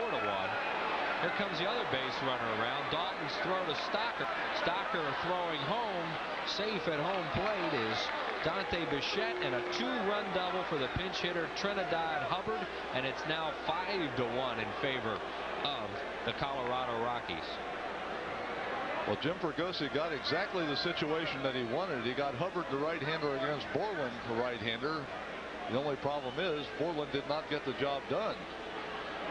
Hubbard with the double down the left field line, and now Jim Fregosi goes to the mound, and he is going to make the move to the bullpen. It'll be Russ Springer. See right here, this sinking fastball again up in the strike zone. Hubbard pulls it down into the left field corner.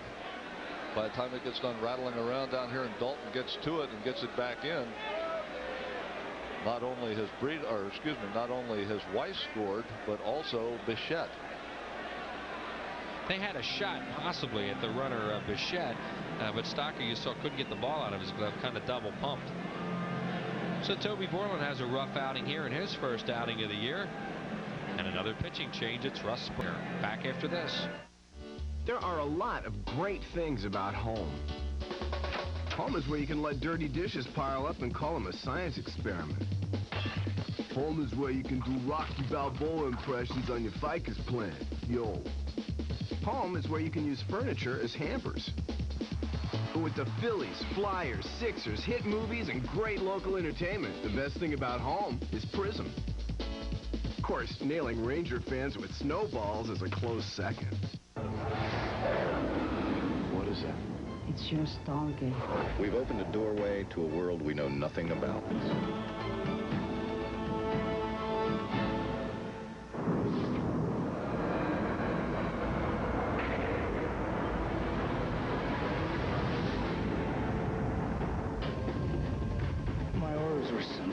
Track down signs of any possible danger.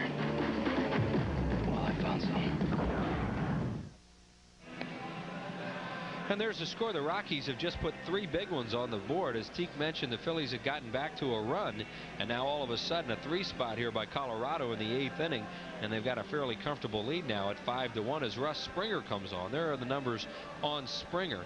Springer was thought of, Teak, as a guy who might be a starting pitcher for the Phillies, but then he ran into some illness problems near the end of spring training, kind of got set back and wound up in the bullpen. Yeah, he was in the running for one of those starting spots, and was in contention with Mike Williams, and just the illness during spring training really set his program back, where he physically couldn't get enough innings in and get strong enough to be a candidate to be the starter. So he starts the season out as the long man in the Phillies bullpen under normal situation. Of course, here he has to come into the game in the 8th inning.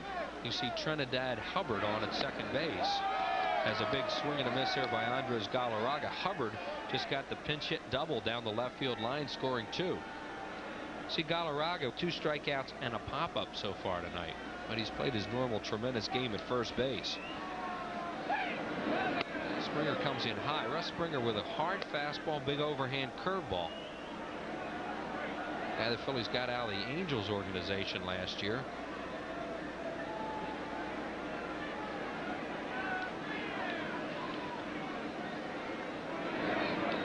Been blocked by Santiago. Ball in the dirt. Galarraga took it. It's 2-1. Benito Santiago is very, very good on balls in the dirt. You don't realize how difficult it is to shift around behind the plate, and block those balls that are 2 or 3 feet off the plate. If you want to try it sometime, sit at home, get down in that kind of a squat, and then try to jump sideways real quick. Won't happen. No, you have the ace bandages out if you do. More than ace bandages. 2 balls and 2 strikes. It's now 5 runs on 5 hits and no errors for the Rockies. A run on 2 hits and no errors for the Phillies. We are in the 8th inning.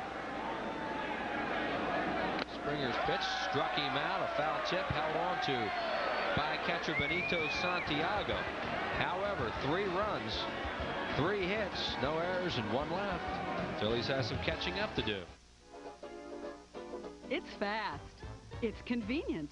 It's courteous. It's easy. It's simple. It's hassle-free. It's practical. It's helpful. It's handy. It's the way thousands of smart people get their tickets to Phillies games. They just call 463-1000 to find out which seats are available. It's time to order tickets to any Phillies home game. Just call 463-1000. At Meisner, we remember the days when shopping for a car was as enjoyable as driving it.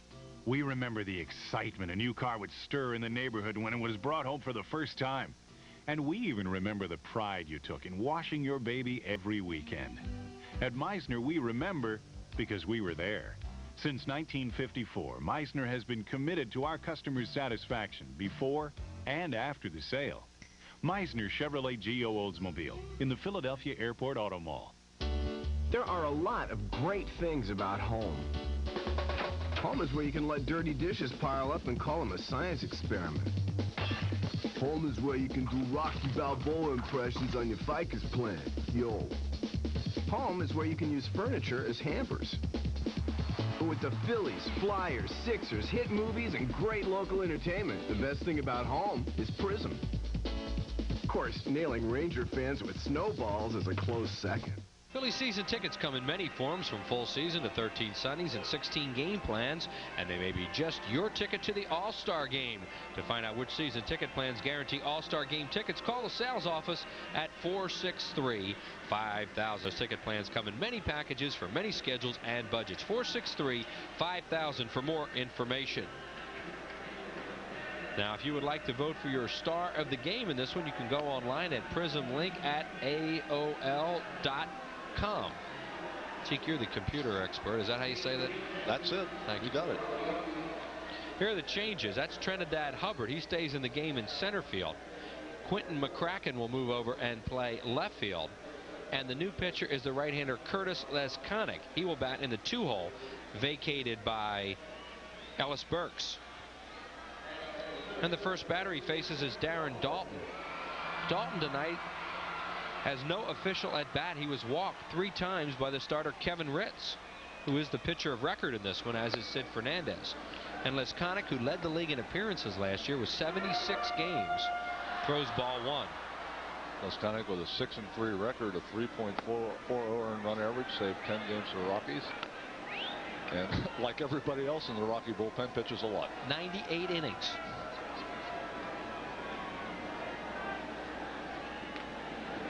Dalton swings a bit. What's the highest number of appearances you ever had in a season and innings pitched?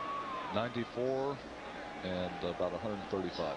Wow, 135. But that was back in the days when a reliever would go, short man would go 3 innings. That doesn't happen anymore. Big swing and a miss by Dalton from Lesconic, 2-2. Yeah, I mean, Tanner would bring you in the 7th inning. Yeah, that would happen, and that nobody uses it. There weren't the long middlemen, the short middlemen, the middle middlemen, and the setup guys. We didn't have all those guys in. 2-2 to Dalton, swinging a foul. Phillies will bring up Darren Dalton, Mark Whitten, and Todd Zeal to face the 4th pitcher of the game used by Don Baylor, Curtis Lesconic. He's a 27-year-old. Actually, today's his birthday. He turned 28 today. Well, he's not 27 anymore. No, he's 28. Today's April 2nd, isn't it? I would think so. When I got up this morning, it was. All right, it's his birthday. Okay. Happy birthday. From Homestead, Pennsylvania, out in the western part of the state. Give him a birthday gift, Dutch. Struck him out. Not that time.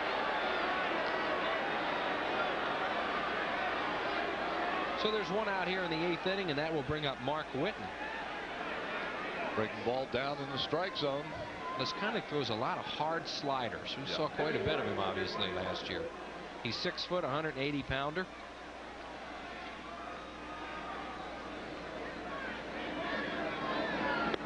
Whitten fakes a bunt, takes it low. He was signed originally by Cleveland, then traded to Minnesota, then selected by the Rockies in the expansion draft.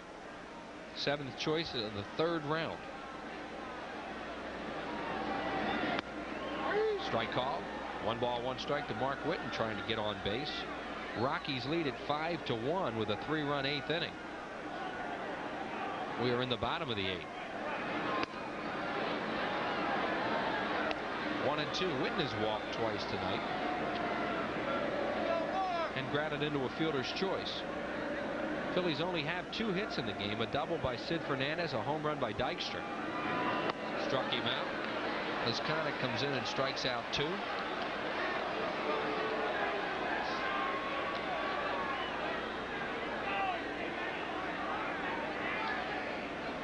Same pitch, same result. Whitten swings right over the top of the slider. You see, this pitch must appear to these hitters to be a fastball because they're swinging over it by about 6 inches, which is exactly the amount that it's breaking down. Good tight rotation on that slider by Leskonic. Here's a fastball, just gets away from the catcher Brito. Leskonic, one of kind of those rare breed, a guy that throws 90+ mile an hour, but throws the ball consistently down in the strike zone. That one there gets away from him up high, but you know, most guys that throw hard throw up in the strike zone. Leskonic the exception. He's able to throw the ball hard and keep it down in the strike zone. Good combination. Strike to Todd Zeile, who's 0 for 3. Leskonic against the Phillies last year was in 5 games with a good earned run average of 1.93. Zeile hits at the left field and pretty deep, but right there is the left fielder McCracken. And he makes the play, and a good inning by Leskonic. No runs, no hits, no errors, and nobody left on base. We're through 8. On opening night, it's 5-1 Colorado. For cars that can benefit from higher octane, Texaco Clean System 3 Power Plus and Power Premium were formulated to clean your engine's intake valves, fuel injectors, and combustion chambers while you're driving, to give you smooth starts and sure acceleration. Just give us 5 tanks, and we think Power Plus and Power Premium will make quite an impression on you. Add more life to your car. Take it to the star. If you've been thinking about Ford Escort, think fast. Because right now, you can get $1,000 cash back or freight financing on every 3-door Escort or GT in stock. Whether you choose manual or automatic, you get standard dual airbags, AM, FM stereo, AC, and more. With 4-8 financing or up to $1,000 cash back, Ford Escort is still priced less than Neon. Your Ford dealers, the Devon one. A leader in quality and value. No wonder more Escorts are still on the road than any other small car. Can you verify that 9 out of 10 people use this book? Absolutely. We have helped a lot of people out in a lot of emergencies, and this is how they found us. Maybe 75% of our clients now come in through the ad. We get a lot of business from it. And buying the biggest ad really works. 4 children work at the business, and we all make a good living. I'm not too thin. Just lost my hair, but, you know. How are you? Thank you for coming. Bell Atlantic, the heart of communication. Tonight after the game, tune in for the most outrageous sports talk on TV when Angelo Cataldi and company gather for the great sports debate. It's 60 minutes of madness no sports fan can afford to miss. Tonight's show features Pat Croce. The great sports debate tonight after the game, exclusively on Prism. It's not the last word on sports, just the loudest. Vinny Castillo will lead it off, followed by Jason Bates and then Jorge Brito. Here in the top of the 9th inning. Attendance tonight, 36,751. And of course, a lot of people have left. as the Rockies put that 3 spot up in the 8th inning, and it's a little chilly here tonight out in the stands, I would think. Russ Springer, a line drive on 1 hop to Morandini, and he will throw out Castilla, 1 out. Russ came on behind Toby Borland in the 8th inning, struck out Galarraga to end the inning, and now works the 9th. Jason Bates will bat left-handed for the first time, the switch hitter. He's a better left-handed batter than right. There's Toby there with Mike Williams, upset with his performance tonight, as he knows it was a close game and his job was to keep it that way, and he wasn't able to do it. Yeah, and Toby, a sinker slider type guy, needs to keep the ball down in the strike zone, was not able to this evening. Most of those pitches that were hit were pitches that were up in the strike zone. Bates 0 for 3 against Sid Fernandez. He lined out, struck out, and grounded out.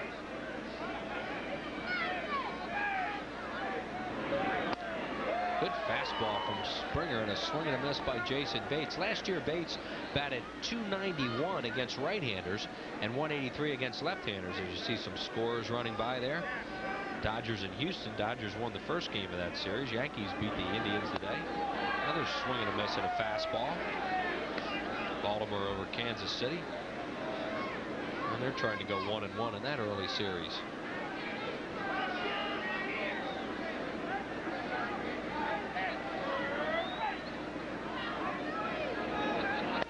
Struck him out on a good fastball. So Springer strikes out 2 of the 3 batters he faces, and that'll bring up Brito. This is the old high hard one right here, folks. Threw that ball right on by Bates. No chance to hit that. Both Toby Borland and Russ Springer hailing from the state of Louisiana. Louisiana? A couple of good old boys. Down in the bayou. Now Brito is a pivotal player in this game because in the 8th inning he singled off Borland and scored. Some good base running. Made it 3-1 at the time, and then the Rockies added 2 more and now have that 4-run lead. And a strike from Russ Springer on a breaking ball. No balls and 2 strikes as he's gotten ahead of batters in this inning. On deck is the left fielder Quentin McCracken if we get that far. He's in the 9 hole.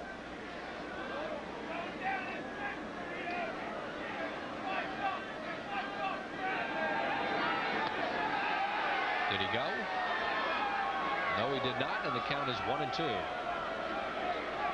Brito fouled out his first time up as Ed Montague. Well, he wasn't even asked to make a decision on that one. He's just hanging out down there at first. Brito fouled out, walked, and then got that base hit in the 8th inning and scored.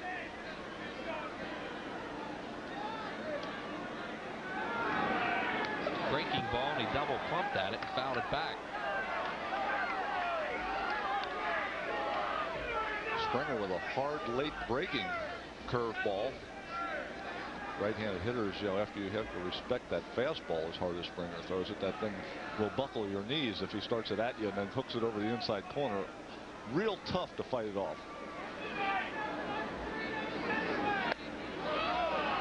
Another fastball misses high. 2 balls and 2 strikes.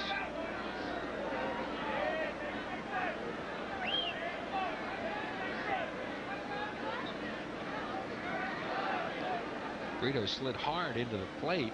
Looked like he might have banged his knee up a little bit, but those catchers are tough. He's back out there. Good swing at that pitch. He fouled it back 2-2.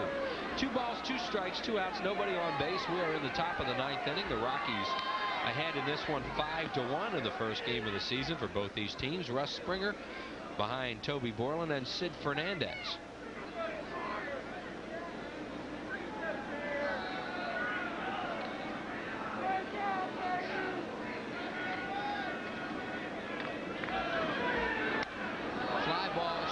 Center field, Dykstra coming on, makes the play. That'll do it. In the 9th inning, no runs, no hits, no errors, and nobody left on base. We head to the bottom of the 9th. Rockies by 4.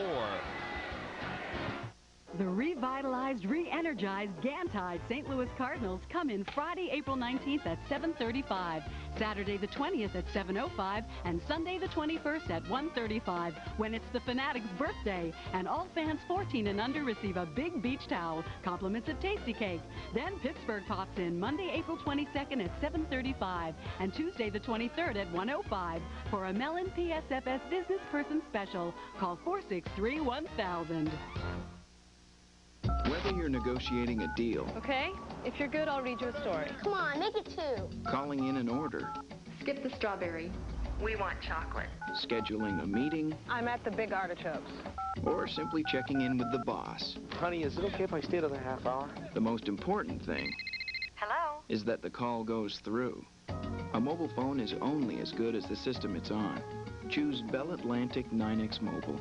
Call 1-800-255-BELL. It started in September, continued through the winter, and though the end is in sight, the real story is just beginning on Prism. The Flyers race to the end of the regular season, battling to defend their Atlantic Division crown and fighting for home ice advantage. Then the postseason begins as Lindros and company set their sights on the Stanley Cup. It's the hockey you've been waiting for, the action you won't want to miss, in games you can only see on Prism. Hey, we'd like to remind you about Dream Week again. You could join those guys, plus Kent Tekulve and many other Philly stars. That'll be next February in Clearwater, Florida, a place we just left. And if you've never been there, come on down. It's a great spot. 1 full week to live, learn, and play with the pros. You'll meet guys like Larry Anderson, Von Hayes, Bob Dernier, Jim Fregosi. But don't delay. That roster fills up really fast, so call 215-938-1200. You can make that call, and they'll get back to you. 215-938-1200. Stop dreaming and make this the year that you join us at Dream Week. 5-1, Colorado leads it. Benito Santiago, Kevin Stocker due to bat, and then a pinch hitter for Russ Springer. As Les Connick, who had a strong 8th inning with 2 strikeouts, starts Santiago with ball 1. Benito 0 for 2 tonight. He's flied out, popped up, and walked.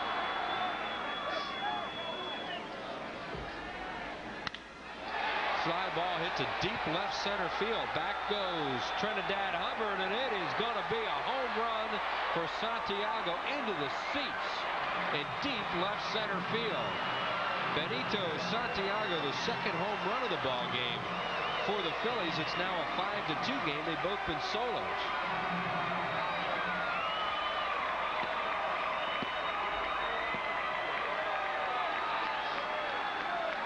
Well, as tough as Les Connick was in the 8th inning, starts off here in the 9th inning, and Santiago greets him with a long home run to left center field. We mentioned earlier it's a cool night. The ball doesn't carry real well. Well, this one carried all the way up into those brand new blue seats out there. Now they're kicking themselves, of course, for that 3-run 8th inning. As it is 5-2, Les Connick will throw a lot of sliders, and he hung one that time. Stocker swings and misses. Jim Eisenreich moves out to bat for Springer. There is Eisenreich.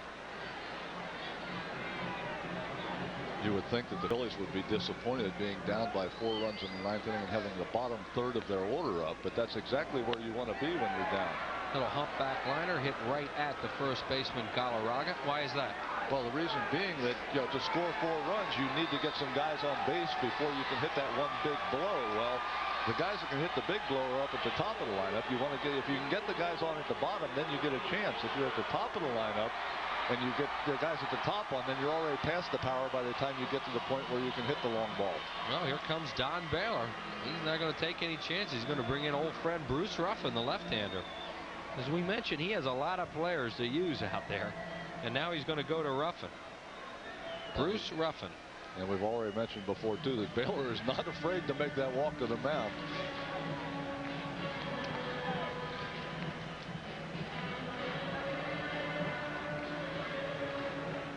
And a reminder, our next game here on Prism will be on Saturday when Ray Knight and the Cincinnati Reds come to town. We'll have the pregame show for you at 6:30, and then our ball game at 7 o'clock, the Phillies and the Cincinnati Reds.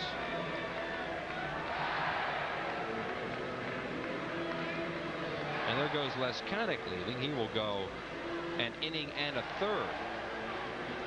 And the 5th pitcher of the game used by Don Baylor will be the left-hander Bruce Ruffin, as Baylor's worn it out tonight walking to the mound. But he gets used to that. He uses his bullpen a lot. That's why he carries so many pitchers. There's Bruce Ruffin. Last year with Colorado, an injury-plagued season for Ruff. 0-1 in 37 games with a 2.12 earned run average. And then had a rehab at New Haven where he started a couple of ball games. Talked to him before the game, and he says he's 100% physically right now. Feels really good about things. said he did okay in the spring and is raring to go. Bruce, of course, here in Philadelphia, the guy that was in the unenviable task of being the man who replaced Steve Carlton in the Phillies rotation. Pitched out of the starting position for a while and then moved to the bullpen with the Phillies. Had a few rocky times and has weathered them. Last year, as you mentioned, had to weather the injuries that he had.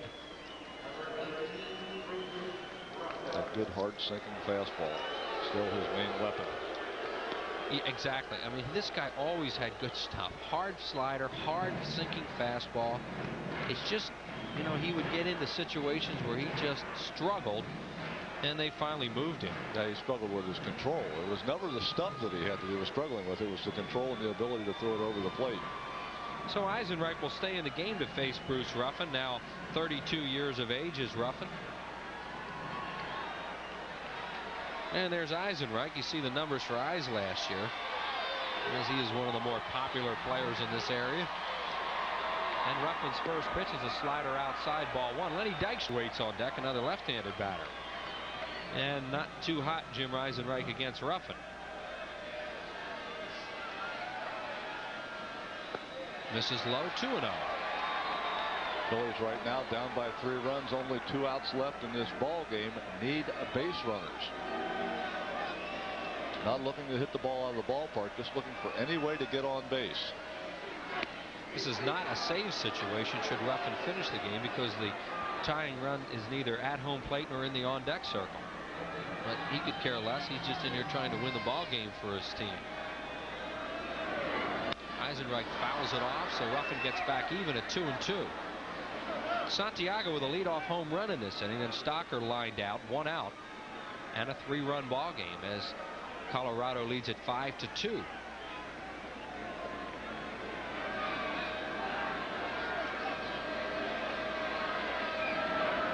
Eisenreich hits at the center field and pretty deep. Back again goes Hubbard, but a lot of room, and he makes the play, and there are 2 outs. So Lenny Dykstra will be the last hope for the Phillies. Dykstra tonight is 1 for 4 with a homer. You mentioned the sinker and the slider by Ruffin. He got that one up in the strike zone. Isaac had a pretty good swing at it, just got underneath it a little bit. Hit it plenty hard, but just hit it a little bit too high to center field.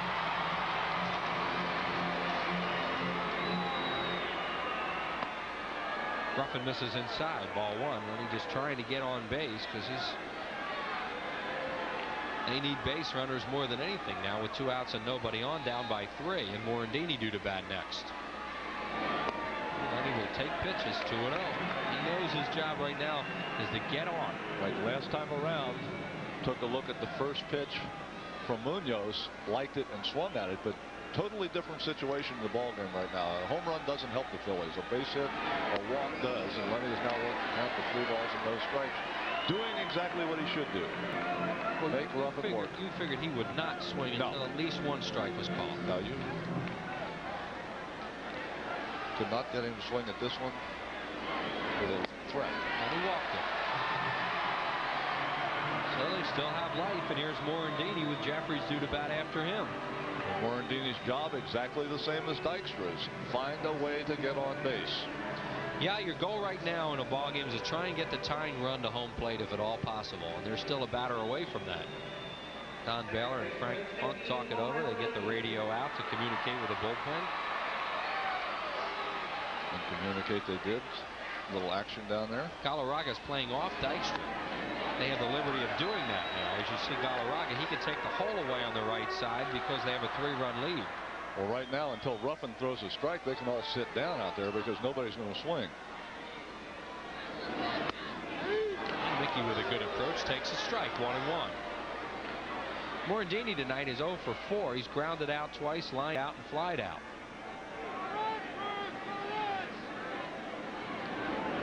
There's a base hit and maybe more. It's going to go to the wall.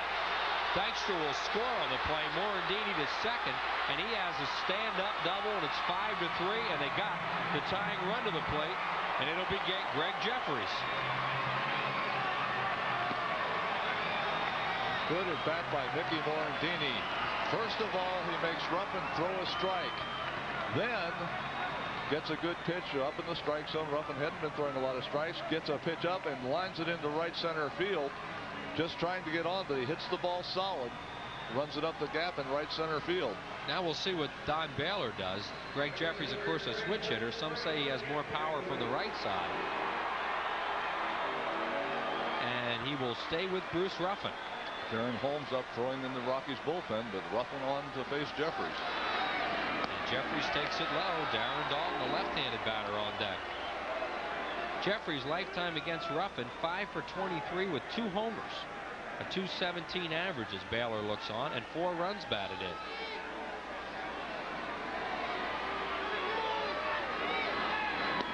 Strike call. Good approach by Jeffries. There you see those numbers for Jeffries against Ruffin with the 2 homers.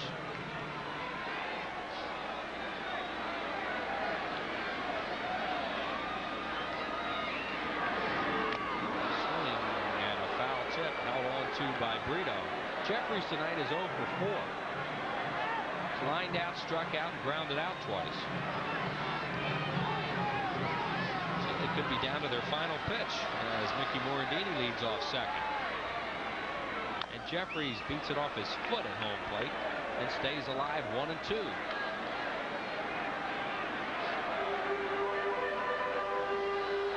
Colorado 5, the Phillies 3. 2 outs in the 9th inning.